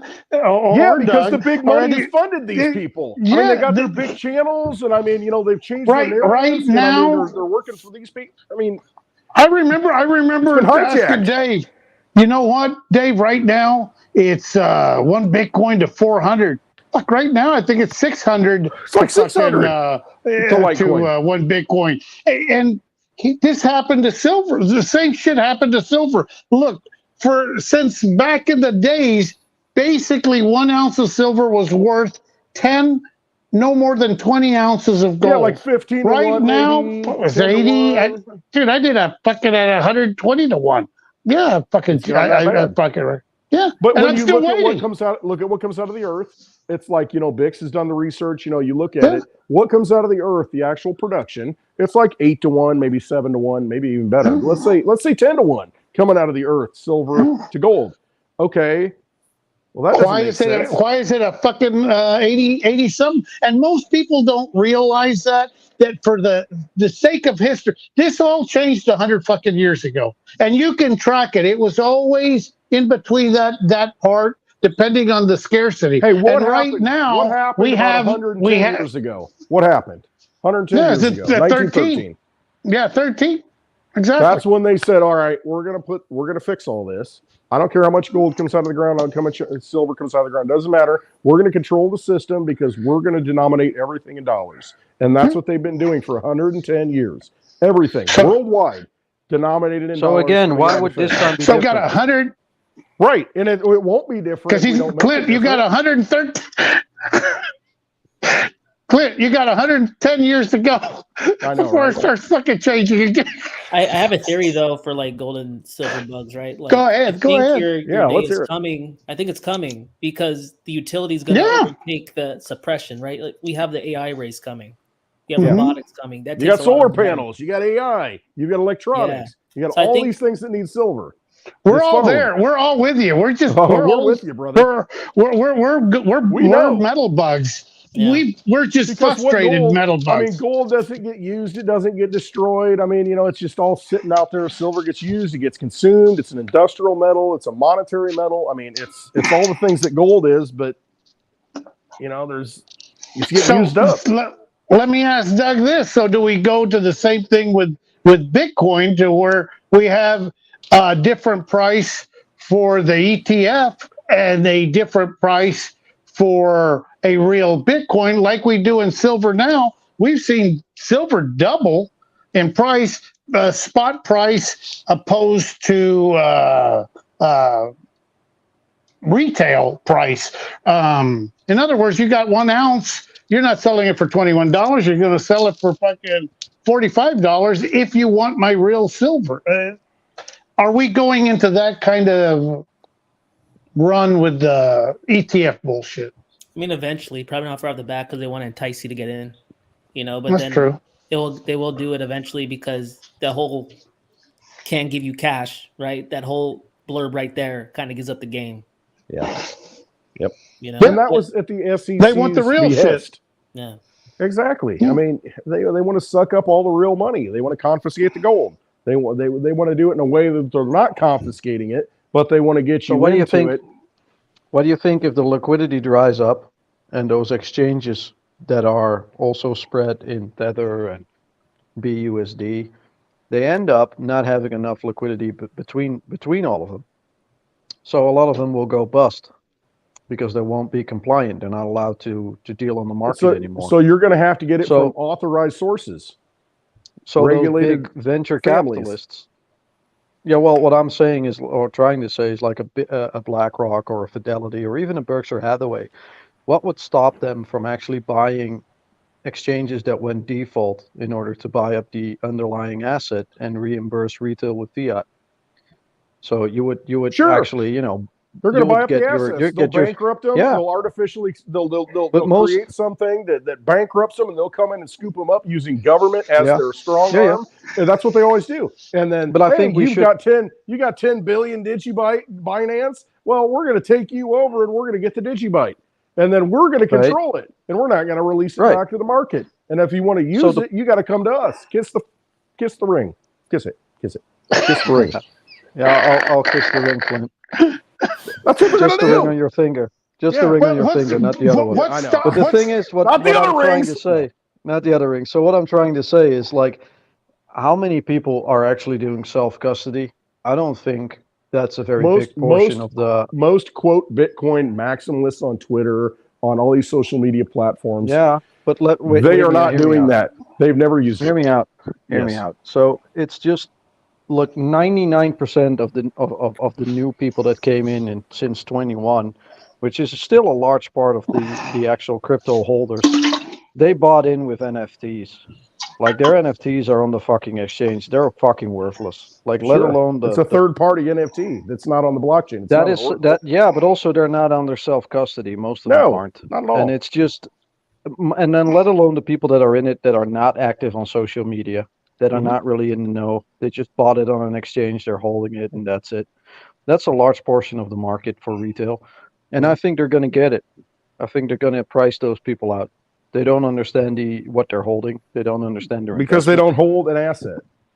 They don't hold anything. And I mean, they're just exit Exactly. liquidity. That's all they've been. Well, I think Exactly. it's because they So- got in it for the wrong reasons, right? Like Yeah. that's why they give it away so easy. Price go up. I got my that's fair. 100 Sasquatch Lambo. NFTs. And Lambo, and people, you know what? It was a hell of a market. People were making all kinds of. People were saying, and I'm like, you mean that thing? I'm seeing two, and it's just a different color. One's red, and one's pink, and I'm like, it's the same fucking picture with different fucking colors. I never understood that. I never got into it, but I'm sure somebody found value. Then again, they got little SpongeBobs or whatever the fuck. People used to collect those fucking goddamn things. Beanie Babies. Beanie Baby. There, Donald you Duck- would have one of those Donald Ducks. Beanie Baby. Exactly. You know what? And you know what? Who the hell is calling it? There used to be a time, I've said this before, tulips were fucking goddamn money. And so were seashells. Didn't go very well for them, but Hey, I'll tell you what. the community is what gives value to whatever problem. Heirloom seeds are going to be the next thing.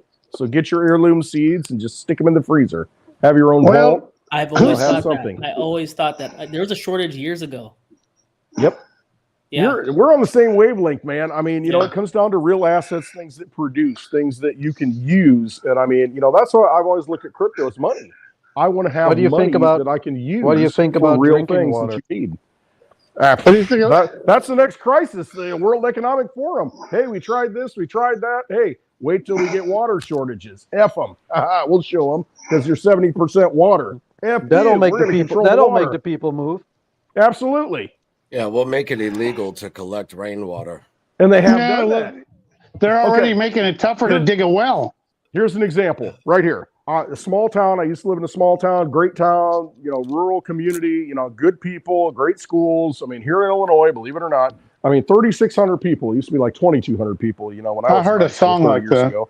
Yeah, I know. It's a country song. You know, maybe we get George Strait to record it for us. But here's what happened. The But Clint, can you municipal- sing it? No, because we'll In get a small banned. town. Because every time I sing something, we get banned because I'm such a great singer. But there's all right. yeah, you know, I know copyright stuff. Yeah, we'll do that But- on Litecoin leases. Yes, we'll get her channel banned.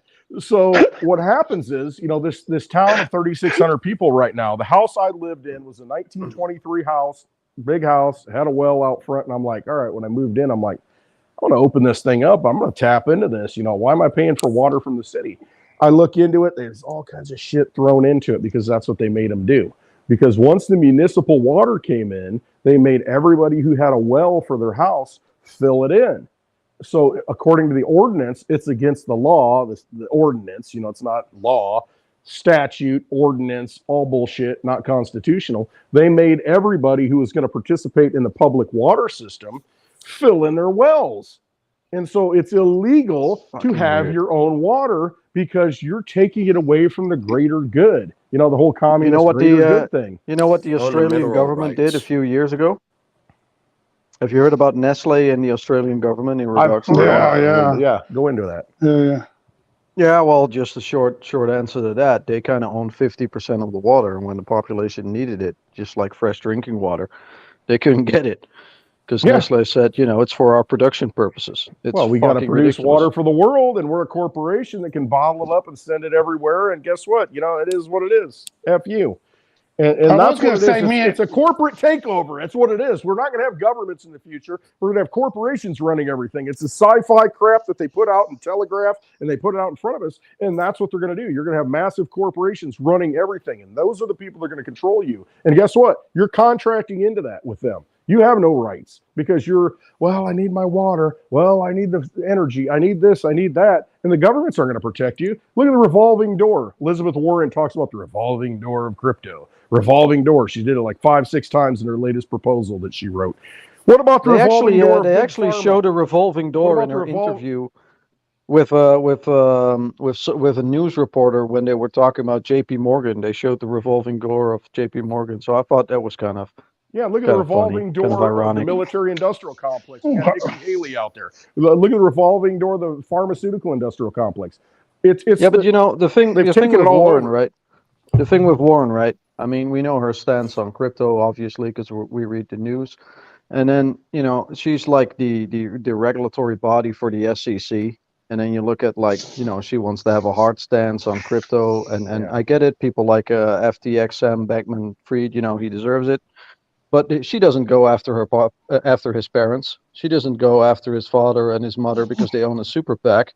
She doesn't go after that. And then when she joined politics in, I think, 09, 08, when she was saying, not one of these bankers behind the subprime loan markets crisis collapse went to jail. That's a big thing that I want to do something against.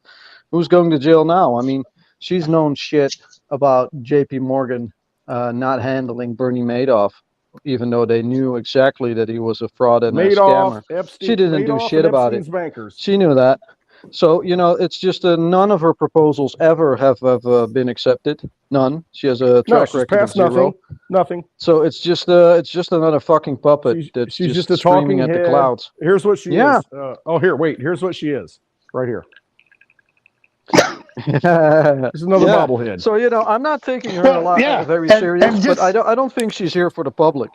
No, she's gotten immensely wealthy kudos. since she went into Congress and went into the Senate. I mean, she's gotten immensely wealthy. That's what they all do. What was it? Bernie Sanders from Vermont. Isn't he from Vermont? I think he is senator. Oh, the big businesses, this and that. Meanwhile, I got 3 homes now. Got a lakefront property. I got this and that. Bought and paid for. All these people. Well, and speaking about Bernie Madoff, who was his only banker? My boy, J.P. Morgan. Who's Epstein's banker? Who's Epstein's banker? My boy Jamie was his only J.P. Morgan had access to the 703 bank account. They saw what was happening with 3 billion, 6 billion coming in, 3 billion going out. They knew exactly what he was doing. $601. They didn't do anything. Make sure you report that. Is that garage sale? Garage sale? Yeah. Well, it's been proved You that better fucking report that. JP Morgan and Deutsche Bank have been doing allegedly, but money laundering. Credit Suisse as well. Yeah, JP Morgan had $1.3 billion worth of cocaine on a chartered ship in 2008. That's a gangster. That motherfucker is a gangster, and he knows how. He's a gangster that knows how to do it right. Did you know he also funded Epstein? Yes, I know. Epstein was a client of his. Absolutely. I mean, it's all a club. That's just weird as fuck. Come on, man. Big clubbing. You ain't in it. Yeah, thank you, George Carlin. Yeah, I love George Carlin. I love to look back to his shit. His last show, or one of his last shows, was "You're All Diseased." I love that title. It's true. Just the people suck. It's just there's something in it.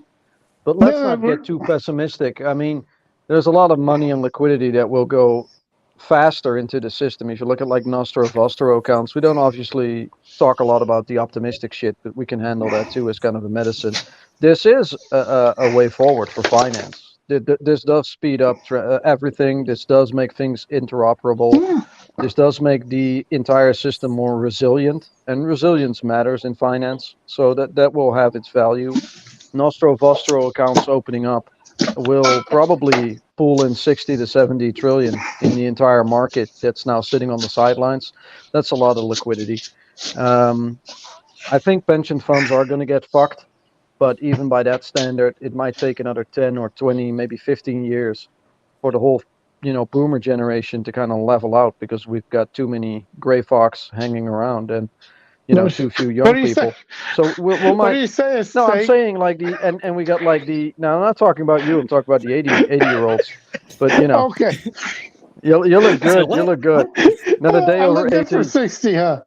Yeah, you look very good for 60. Very, He very does. good for 60. But I didn't know you were fishing for a compliment, but I'll make sure to Yeah, I include you was. more often. Goddamn, my insecurities and shit. I thought I put on a little bit of You look weight. great, man. Let's talk about you for a moment, David. Shave it off. Shave it off. Dye the beard and shave the head. Look at you, beautiful bastard. That's great. Go ahead, Steak. No, Sorry I about just, that. I think everything like eventually will probably correct itself, but I think we are going to go through 7 years of pain now, like the economic downturn. I think we're What are you, going to see Bull that Pony pivot. now? We're using 7 years. I mean, we're using biblical Yeah. numbers. What are we doing? No, not biblical I'm just numbers. kidding We you. won't have a I'm resting messing with day. It's Is just it everybody? A yeah, few of everyone us are but going to you. be saved. With your Mr. Veritasium, I think you'll be fine. I'm not worried about Okay. you. So it's just Oh, good. you're fine. You're more than Fucking fine. call me a big fucking ball. Just money. It's just money. Well, let me Yeah, ask you I hope something. You Yeah, mentioned that jump you in think here. retail is going to be like screwed by this incoming ETF news. What's the timeline? What does your timeline look like for that? Because I've always been an impression that there's going to be like a crack up boom and then a plunge. But how do you see Yeah, that me playing out? too. I have the same conclusion. But the thing that I've been doing for the past 2.5 years in my spare time when I read about crypto was, apart from liquidity, which I've been doing for the past year, I guess. For the past 2.5 years, I've been looking at compliance. So I've been reading a lot of law texts, and that's my angle for answering your question, because that's what I know a little bit about, and the rest, it's not really my forte as much. But I think if you look at the MiCA regulation in Europe, which is the European regulation for digital assets, And just to stop you it's right been there, voted.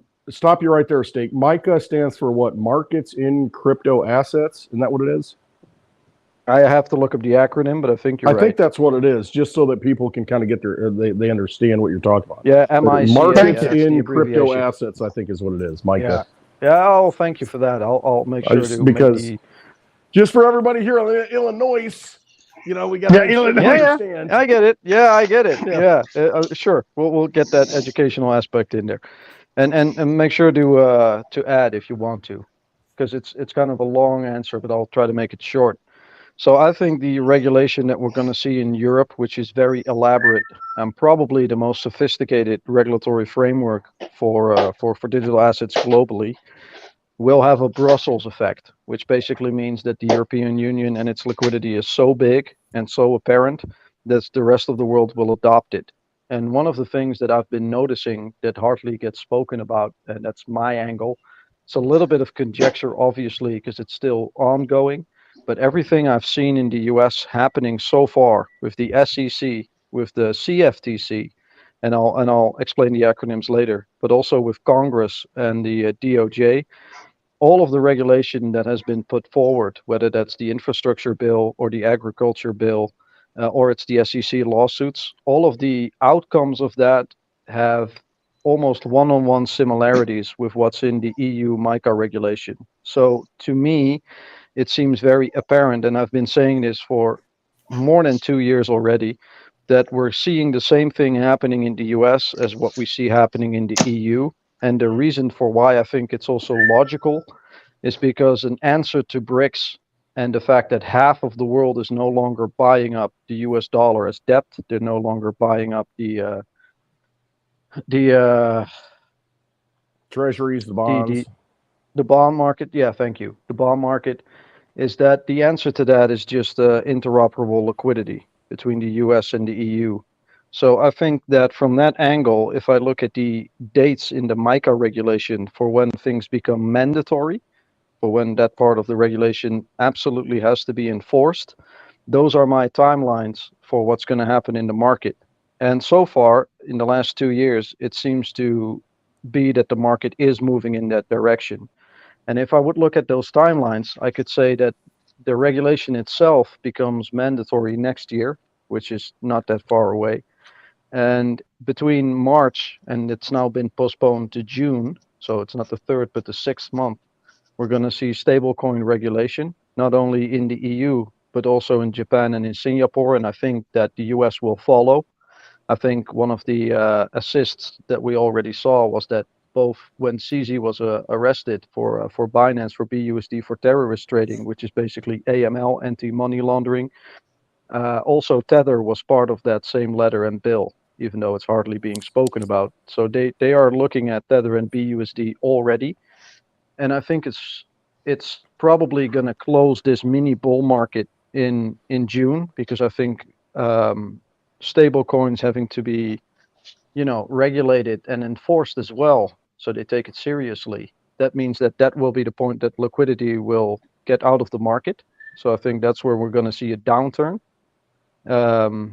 Until then, I could see a potential up for Bitcoin, like a mini bull market, and maybe the ETF gets approved as well in the next 6 months.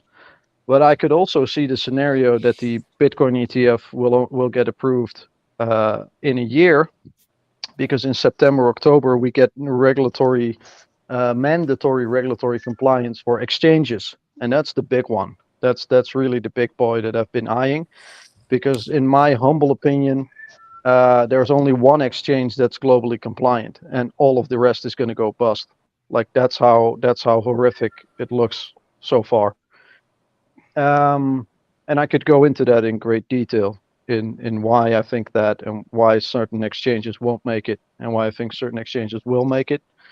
We might have more than one eventually. We might get 2, 3, or 4 as they, ask to be compliant. But if everyone gets shut out of the market in October, why wouldn't they crash the market, with the liquidity as well, and just close up all those exchanges so they can be bought up, and then after it's bought up, then pump the price with ETFs? Because why would they buy for a higher price with the ETF, and why wouldn't they buy low first and then get the ETF approved and then let it skyrocket to $1 million or $2 million a Bitcoin? So that's basically the boom bust I'm looking for. It's like a short boom, maybe 100K Bitcoin or 99K just to tease us, and then fuck the market, and then have stablecoin regulation and exchange regulation between June and October to fuck the market. Then buy up all the exchanges, and then blow up really at March, May 2025 for a blow off top all-time high. Yeah, I think it's going to correspond with a round of printing too, like going in past. They're already telegraphing. But also like the elections are in November, so it's perfect timing to crash the economy after you get regulatory framework for exchanges. So I think that works well. Familiar? So the politics works well. But from a TA perspective, it works well. From a halving perspective, it works. From the election perspective, it works. So it's like a date that everyone can get behind. I don't really see an angle where anyone is like, oh, I object to it. So that leaves us for what? 1 more year of war. So we can do some damage in a year. They did. Historically, that's what they did with the banks. On the bank runs, they scared everybody. Hey, you're going to lose your shit. We got this bank, or this bank, and if not, you're going to lose your shit. It was a planned thing. We already know. That's it. That's why they had the Federal Reserve. That's why it came in. Well, so that's my elaborate answer. All these banks, these decentralized things. We need to get these all in line, because they're screwing everybody, and this is what's causing all these panics. It's all these little banks that are putting out bad money. You think about it, it's just like all these shit coins, look what they're doing to people. Look at these exchanges, look at what they're doing to people. And so we need to consolidate this. We need to get it into, under regulation. We need to make sure that we have control of it. It's for the people. It's a Federal Reserve, and that's what they did. I look at it as, your exit opportunity in crypto in this next cycle, you've got to be out by July of 2025. I mean, if you want to do something with your life and get real freedom and get real things. Now, leading up to that, now let's say Novogratz is right. He came out the other day, this Mr. Luna, he had the tattoo and hates Litecoin, that guy, bald head. He hates, anyway, he came out and he said, oh, by January 10th, we're going to have an ETF. Okay, let's say that happens. Let's say we go with the narrative. All right, so you got January 10th, there's an ETF, but he also said, well, it's going to take 6 to 8 weeks for it to actually be traded. So it'll be announced on January 10th. Let's say that happens. And somebody's like, yeah, oh my God, that's great. So you got a little mini blow off, it goes up to, close to the all-time high. It might go up to like 60,000 or something. And everybody's like, oh, yeah. And then they freaking dump it because Evergrand crashes on the 29th and they let it go. Everything crashes. Then you got the Bitcoin halving in like April, May. After that, it's bull run, and so it goes up. And so then it could, everybody's like, we're going to 100K, baby. It's going up. And then, it gets 90,000. Everybody's up. They're above water. And like, man, I'm going to take some profits. And so they'll take profit on the Bitcoin and they're going to scoop up the Bitcoin after the ETF thing, probably between end of January. I disagree there. Well, I'm playing it out though. I mean, maybe they take that, they knock everybody out of it between, January and let's say March, and they scare everybody out of it and they pick up all this liquidity and then it goes back up and you're like, oh, bull run, we're going up. We've got rid of the scare event. It's all going up. Everybody's happy. They shook out the weak hands. Exactly. We're going to 100K. They picked up some coins during those 2 months. And then everybody's like, it's over. We ain't got nothing to worry about. And then we got the whole regulation thing. And then, like you said, maybe in October, they nail you again. And it's like, it's over. It's over. The bull market's over. Boom. Bitcoin drops. Everything's going. It's horrific. They scoop it all up. All your altcoins are fucked. Yeah, everything's done. All your altcoins are fucked. And then everybody's, oh my gosh, it's all over. I just got to get out. I got to get cash. I got to get something. I got to get something of value. I'm out of this market. And then they scoop it all up again. And then the real fun starts. And if you're not in it at that point, are you going to be? You know why? I think. Just a sec. You know why I kind of disagreed with that one point you said. I agree with absolutely everything else. Because I think we're on the same wavelength. I'm just thinking maybe that could happen. What I would like to add is that we know this is a finite asset, and the people that take this work seriously, and I believe that they aren't dumb people at the hedge funds at the top, they know it's a finite asset.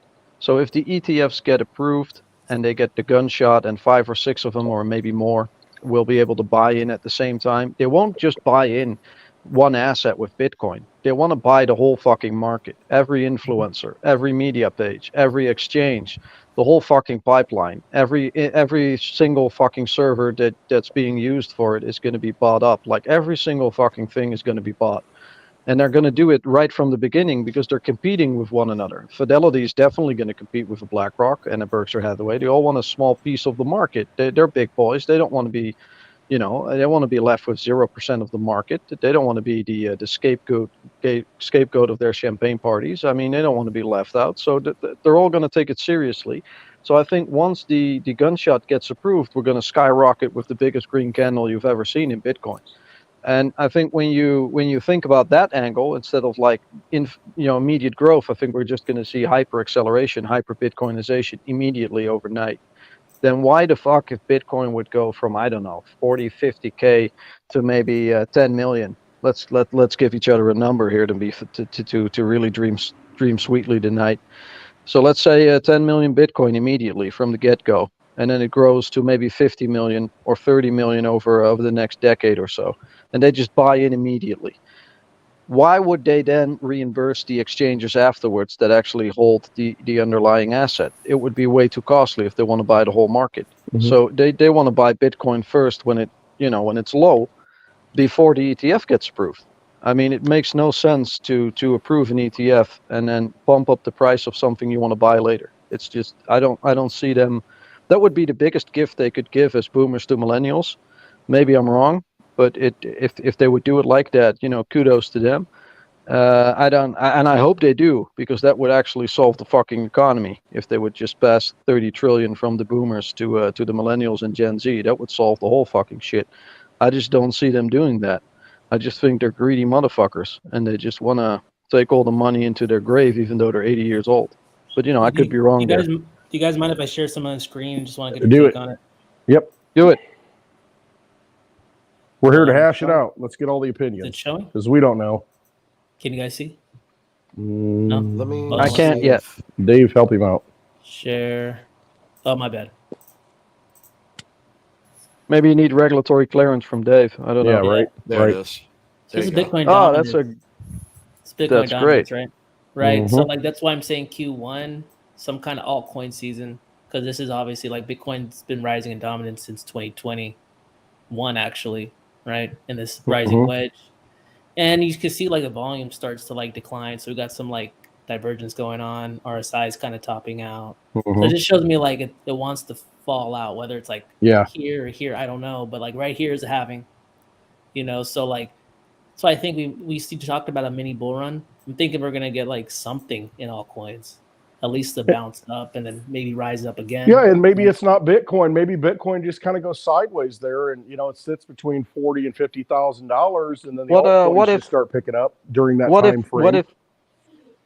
What if, like another one, if I may, another interpretation of the TA? What if you make like a cup and a handle, and you would expect an alt season in April, right? Because we got Bitcoin dominance there, and you expect it to go down again when it touches that line. However, if you make a cup and a handle and the dominance blows up, that could happen too, for the very simple reason that if in June the liquidity dries up due to stablecoin regulation and your position in altcoins, your altcoin's going to have to be compliant, and they're going to get fucked, because most of the altcoins are done in Tether. So if that blows up and you get like more Bitcoin dominance, you might not see an altcoin season at all. You might get to June, you might go to what it was in 21, like altcoin season, you might get there, and then you would expect it to happen again. However, this time, due to the regulation and to stablecoins going out of the market, it goes sideways between June and October. You get regulation for exchanges. The exchanges actually go bust, so you get like your cup and your handle till your handle is between June and October, and then it blows up because all the altcoins go fucked and everyone goes to Bitcoin. So you get like massive Bitcoin candle, exchanges go bust, get bought up. Then you get your ETF approval, and you just skyrocket, to the motherfucking moon with Bitcoin dominance. And then after that, you get a massive alt season, but only with altcoins that are compliant. The rest is out of the fucking market. Could be. Then you wouldn't get any. Then you wouldn't get any alt season at all. Yeah, I mean, so if you're in alts and you can swap to something that when you gain, and you look at the ratios like we were talking about earlier, you look at I'm not talking DigiByte Litecoin, but if you look at the alts to the coins that are going to survive, that you feel are pretty compliant, if those alts go up 3 times and your coin doesn't, the one that is going to be good, you might want to make a move. I don't know, or at least partially make a move. Thanks for sharing that screen, though. I love that. No worries. I mean, it's hard. Nobody right? knows. Altcoins, Nobody knows what's going to happen because there's a lot of political stuff, machinations behind. We know more about Bitcoin. Lisa has a question in the chat too. I'll do that after Dub. Sorry, Dub. Yeah, we know more about Bitcoin altcoins because altcoins are newer, right? But I tend to think that the altcoin space will expand more so than contract, right? Because what's the whole like dream about decentralized economy? It's giving a better alternative than what we have currently. Yes. Right. Like, and Bitcoin doesn't do it all. It can't. No, it can't do it all. So that means there's niches that need to be filled in. Yep. So what if just Ethereum does that? Well, it's Ethereum. Yeah, but it's still suffering the fee problem, the same thing as Bitcoin is right now. Naturally, yeah. But what if a lot of Ethereum has like the digital version of your legacy system, in infrastructure, and you're a new country, and you want to onboard from a BRICS fiat economy to a digital economy. Say you're somewhere in an undeveloped country and you want to buy in the United Nations, and you want to be part of that, or part of the EU, part of the CBDC structure. Then you would have to first transition your fiat legacy system into a digital economy. and you might want to have to pay large fees for like Ethereum to do that, to onboard it, and then onboard portions of that to say, well, this part goes into a store of value in Bitcoin, this part goes into, I don't know, a Litecoin, this part goes into a Fetch AI, this part goes into a Cardano, whatever, this part goes into the railways with XRP, and then it would be like an onboarding program, and then the fees wouldn't matter because the nation is actually paying for it. It's a whole fucking nation buying in. It's a one-time thing. I mean, that's true, but there's also countries that don't do Ethereum, like China likes Neo. That was like dubbed the Yeah. Chinese Ethereum, right? So like, I also think like there's sections that the world's getting split up, right? And Yes. like certain countries probably hold more of a blockchain than others, and if they're enemies to each other, you probably don't want to be on that blockchain because they could like. That's a great segue into the question of Lisa here below, if I shortly may. Yeah. Because I hold that thought of like countries not wanting to be on the same blockchain. Yeah, Donald Tusk was elected in Poland, and Poland has been very anti-EU and very supposedly pro-Russia, or at least pro-authoritarian with its previous PIS, no pun intended, party. They've been voted out, and Donald Tusk used to be one of the leading prominent members for the European Union, is very pro-EU, and he's been a very busy bee since last week or 2 weeks. Many old politicians are being arrested, put into jail. A state news television that was broadcasting propaganda has been completely altered and changed into normal open broadcast television and open discourse again. Obviously, it makes you wonder if there's not propaganda on both sides, but there's for sure a shift going on there, a change of the tide, change of the guard, and it's becoming full pro-EU. So now the only country left in the European Union that's still a little bit anti-EU is Hungary, where we might see the same thing happening. And then the reason why that's important is because certain nation states have veto rights. And what the European Union very rapidly is now moving towards is that the whole Western Europe has been voting for center-right, extreme-right parties and are completely shutting down on immigration, are trying to militarize again in Europe. Things are being cleaned up. We're having talks about at least two things were left on the EU table as far as internal policies, and then the EU is done with internal policies since 1945. That was one immigration policy and one united army. Both are happening. And after that, Europe, after 75 years, is going to have external policies again. It has been quiet for 75 years, focusing on, being a good neighbor towards one another, integrating France with Italy, with Germany, with the Netherlands, with England, with Spain, Portugal, lots of different cultures, lots of different backgrounds. Very difficult to get people on board on the same set of regulations, but they did that in the last 75 years. And Europe is kind of getting ready to kind of go outwards. And Poland is definitely ramping up and is getting in line, and it's a very interesting move. It makes it all seem like it works like clockwork, as if it's all part of the design to prep the population to accept maybe a little bit of foreigners as well in Poland, because that's the thing that Poland has been vetoing. Poland is a very homogeneous society.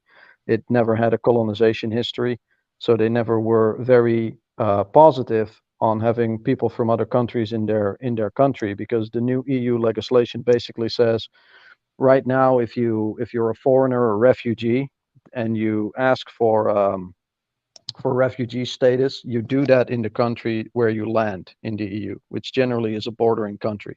So it's usually Italy or Greece or Spain. And Poland has issues in the Ukraine border with the Ukraine-Russia war, because many Ukrainians were entering Poland. And the EU basically says, well, if we have one immigration policy, doesn't matter where someone applies for refugee status, we're just going to position that refugee all over Europe. So if someone from North Africa goes on a boat and enters Italy, they're going to be distributed somewhere in Europe where the European Union says this makes the most sense, and we're going to spread out the immigration from locally to basically all over the EU, to territorially. And Poland now is probably going to accept that legislation, and they're probably going to use the Ukrainians as a bartering trick to say, well, we'll get in on that, but we don't want the people that have a Muslim background that doesn't work in Poland, but we will take some Belarusians and Ukrainians. And that's a little bit of a softer stance that will make them accept that one immigration policy. But you could see whole of Europe closing down its borders on immigration. It's kind of happening already with all the right-wing parties in the West that actually want to get out of under the United Nations agreement of accepting refugees. And ever since the US stirred shit in the Middle East, all those refugees over the last 75 years have always been going to Europe, and Europe's kind of done with it. And done in the sense that it's not going to be negotiated anymore. It's kind of done in the sense that it's done. And that's kind of the stance that the EU is taking. A little bit of geopolitics there in a question with Lisa, but in regards to other countries being on the same blockchain, it seems that there's very much it's a very unified Europe right now. So make of that what you want.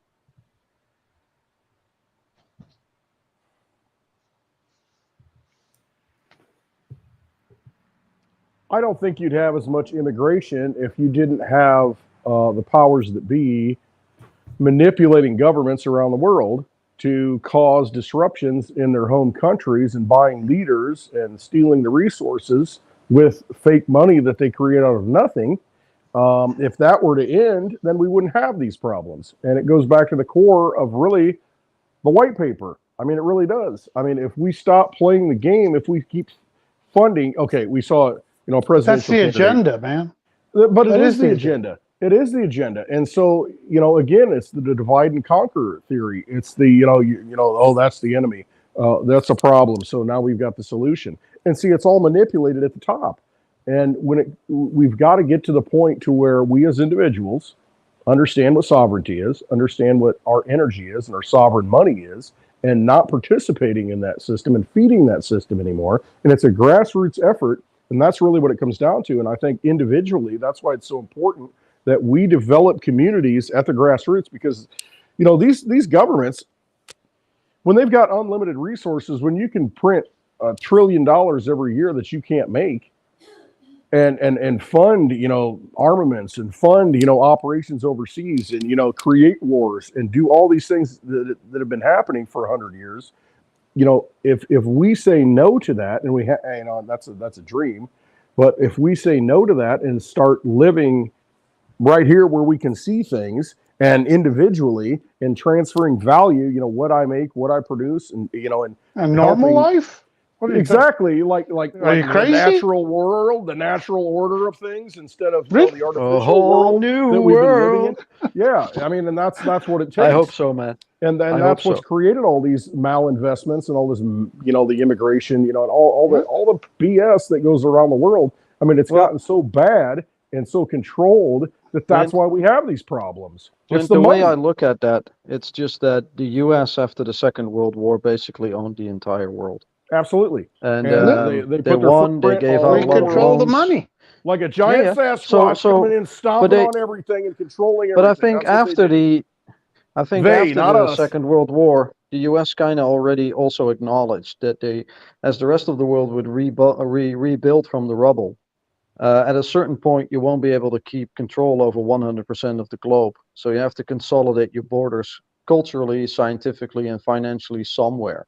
So in the meantime, they kind of bought up all the commodities. Sure, You all the buy some resources. copper, you print some dollars, and all of a sudden Absolutely. that dollar is worth less. So you export the inflation, and that's where at a certain point And you that- saw other countries, kind of no longer want to play that game, and they're done with that. And you see a movement backwards from the U.S. to kind of consolidate the U.S. border on the global scheme. And I think the answer to that is a liquidity and resilience by more interoperability between the US and its allies. I think you're going to see more interoperability from digital infrastructure between the US, Canada, probably the entire South America, EU, Japan, I Korea, think New so, Zealand, too. Australia, versus the BRICS nations. And that's going to be like a 50-50 GDP globally, 50% almost on the BRICS, 50% on the West.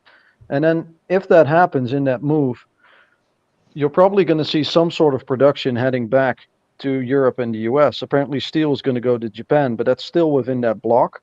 But I just can't believe that the US gave up steel. So I don't know is the US going to go heavy on graphene? Is that what it's going to be? I don't know. Is that what we're going to build the next buildings out of? It's just that's the new interesting human, to witness, but there's a units. lot of opportunities here for investment, in my opinion.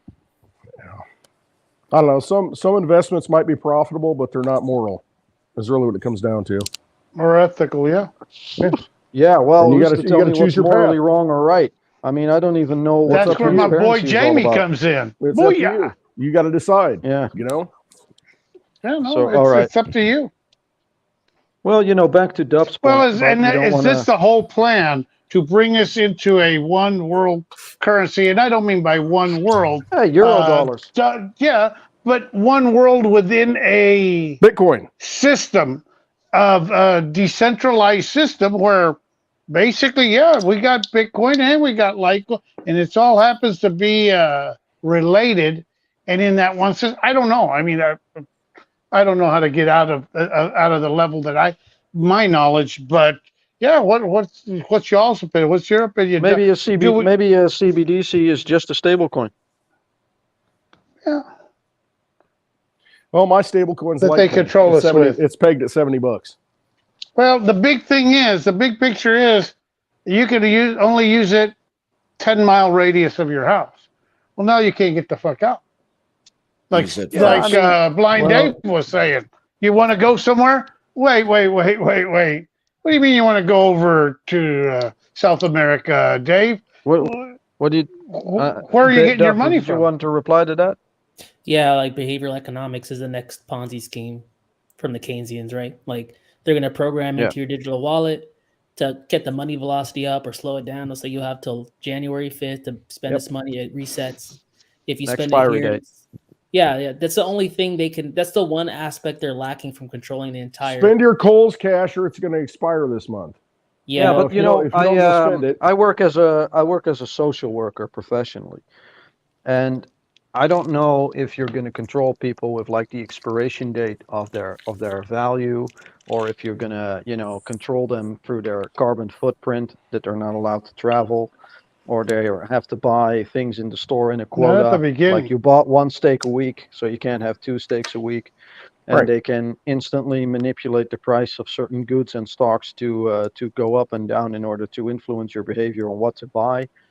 All of those things will have massive ramifications for social upward mobility. It will almost come to a standstill.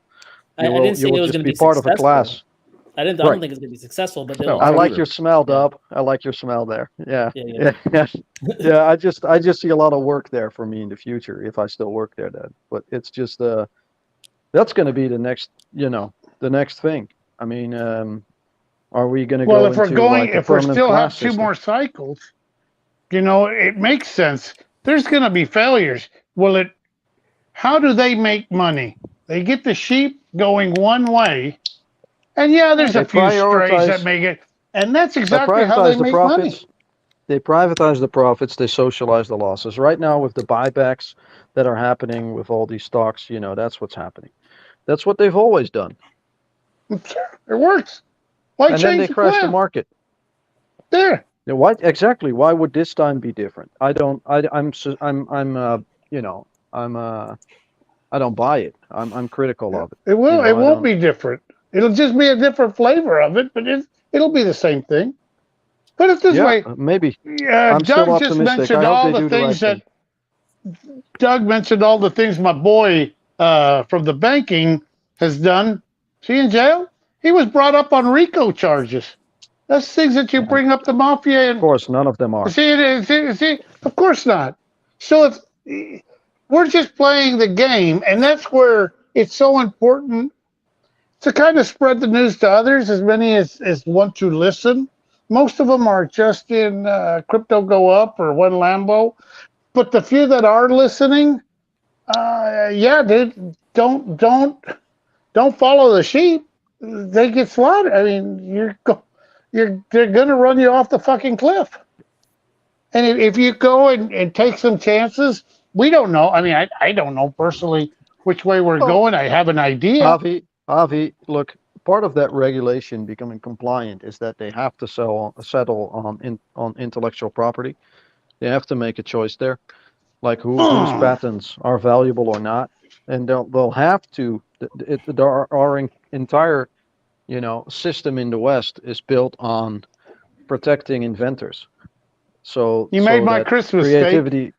Well, creativity pays. It's the way we do things in the West as opposed to the East. We invent shit. We build shit. We don't copy shit. We build shit. And we don't want that to be lost. So I think intellectual property is going to be respected. And if you look at that, that will change the landscape also in digital assets. Many people aren't looking at that angle. I mean, I think Solana is absolutely fucked. Like absolutely fucked. And if you've seen what it already did It's now going up this year. 10x. Yeah, this year. but all those people that hold an NFT for Solana, they might end up paying a fee. How fun is that? Because you're complicit in violating intellectual property. So you might have to pay a fee if you hold a Solana NFT. How fun would that be? Well, Steak, you just made me believe in Santa Claus again. Huh? I'm a true believer now. Yeah, for you, man. But for no, look, and like for I said, many we people, don't even know which way. We still it's a wild road, and if one direction, I mean, I see the struggle. I see, my way of thinking is a lot different from most of y'all's educated way of thinking. Why wouldn't and being a contrarian? Being a contrarian is where I'm at. Why wouldn't Reggie sell his patent or his royalties of his patent off to BlackRock or Fidelity? Why wouldn't he do that? For a lifetime of royalty. Yeah. It would be in perpetuity for his entire family. He'd have a seat at the big boy table. Why the fuck wouldn't he do that? You know what? Guess we'll find out. That's where we're at. That's where we're at. I mean, nobody knows. The biggest fucking prize he could get. Of course, he's after that. Why do you think like Greg Wright threw shit on the wall with N-Chain with 4,000 patents in the hope that one sticks? There's money to be made in patents. Even the biggest fucking scammer knows it. Yeah. You know what? Do you blame him? Well, yeah, of course all I know is you can't patent an heirloom seed. So that's an important thing you might want to get your head around, because ultimately, where does real wealth comes from the ground. I mean, if you want to get spiritual, I mean, all wealth comes out of the earth. What is the earth? It nourishes us all. Here we are in the winter solstice. Sun's dying in the sky. Oh my gosh, are we going to be able to get fed? Oh, is the sun never going to come back? And then it comes back, and then the light comes back, and then okay, we're going to have a growing season. Hopefully, we got some seeds to where we can nourish ourselves and we can rejuvenate. That's a great segue into Christmas, mate. I mean, it really is. I mean, Merry fucking Christmas thing, already, the resurrection. Everyone. I mean, the resurrection. Merry fucking Christmas. The enlightenment, and just getting back to the rebirth. I mean, that's where we're at. Yeah, let's burn a tree. Let's burn a tree. Get that Yule log out there, burn it and celebrate. Bring that fire back. I think it was burning something else. Do it. That's what we need to do. Light it up, baby. Yeah. Speaking of Merry Christmas. Right there. Merry Christmas. Look, at 1,000 subscribers, this could be yours. 15,000 DigiByte. Throw $100 out there. And now we're up quite a bit. I can't read the screen right now. Oh, it says become a future millionaire. Yeah, that's what it says. Become a future millionaire. Put in 100 and get 34 back. You'll be a millionaire by 2035. We probably only lost one more subscriber. Scared him. It's been fun. Hey, hop off the All right, brother. Yeah, it was nice meeting you. We're wrapping up right Hey, now. my brother, it was very nice meeting you. Join us anytime, man. We appreciate your knowledge. All right. Yeah, enjoy, sure. Dub. Bye. Have a good one, man. Absolutely. Love the conversation. Appreciate it. Thank you. Yes, thank you. All right, guys. Well, it's been 2 hours. Good. So, any closing words? Or, I mean, I think that was a good show. Me too. I like it. I'd say close it off, and I'll stay for the after party. Sounds good, man. If Clint's battery still holds up. Yeah, I know. I'm hoping. I had it all. It was 100% when I started, so we'll see what happens. Anybody that wants, I'm going to have a GoFundMe if you want to get me a new phone that's got a better battery. Join my Patreon. No. Hey, if Veri hits, we'll just go and do that. I'll get you that fucking goddamn electric grid shit that you were trying We'll go talking get the solar panels, and you can charge that thing. It'll be plugged in. You'll be good to go, bro. That's a good Christmas present right there. Right. Thanks, Dan. They got to run independent. first. All right, brothers. We see you No. after. Get your coins All in right. your possession. Take possession of your coins. It's very important right now to do that. That is the most important thing. Learn how to get them in your own possession. Hold them. You don't have that long to go. All this shit storm is going to happen soon. You want to make sure that you've got your assets in your possession. That's why I talk about heirloom seeds. That's why I talk about silver. That's why I talk about things that you can hold, because they are real wealth. Those are things that you're not going to be able to get at some point. You want to make sure that you have them, because that is purchasing power. That is your energy stored up in a battery that doesn't leak. So get yourself positioned. Don't let the vampires take away your wealth, because that's all they're out there to do. They're all an illusion. They're all playing magic tricks on you. Don't let them do that. Hold it in your possession. Don't give it to them. That's it. Merry Christmas. Merry All right, Christmas guys. to people. Yeah. Merry Christmas. Silver I wanna anniversary. Thank everyone for showing up and for tuning in. And this has been Let's Hash It Out, episode 25. So, yeah. Merry Christmas, y'all. And a Happy New Year. With that, y'all go make it a day. Love you all. Later.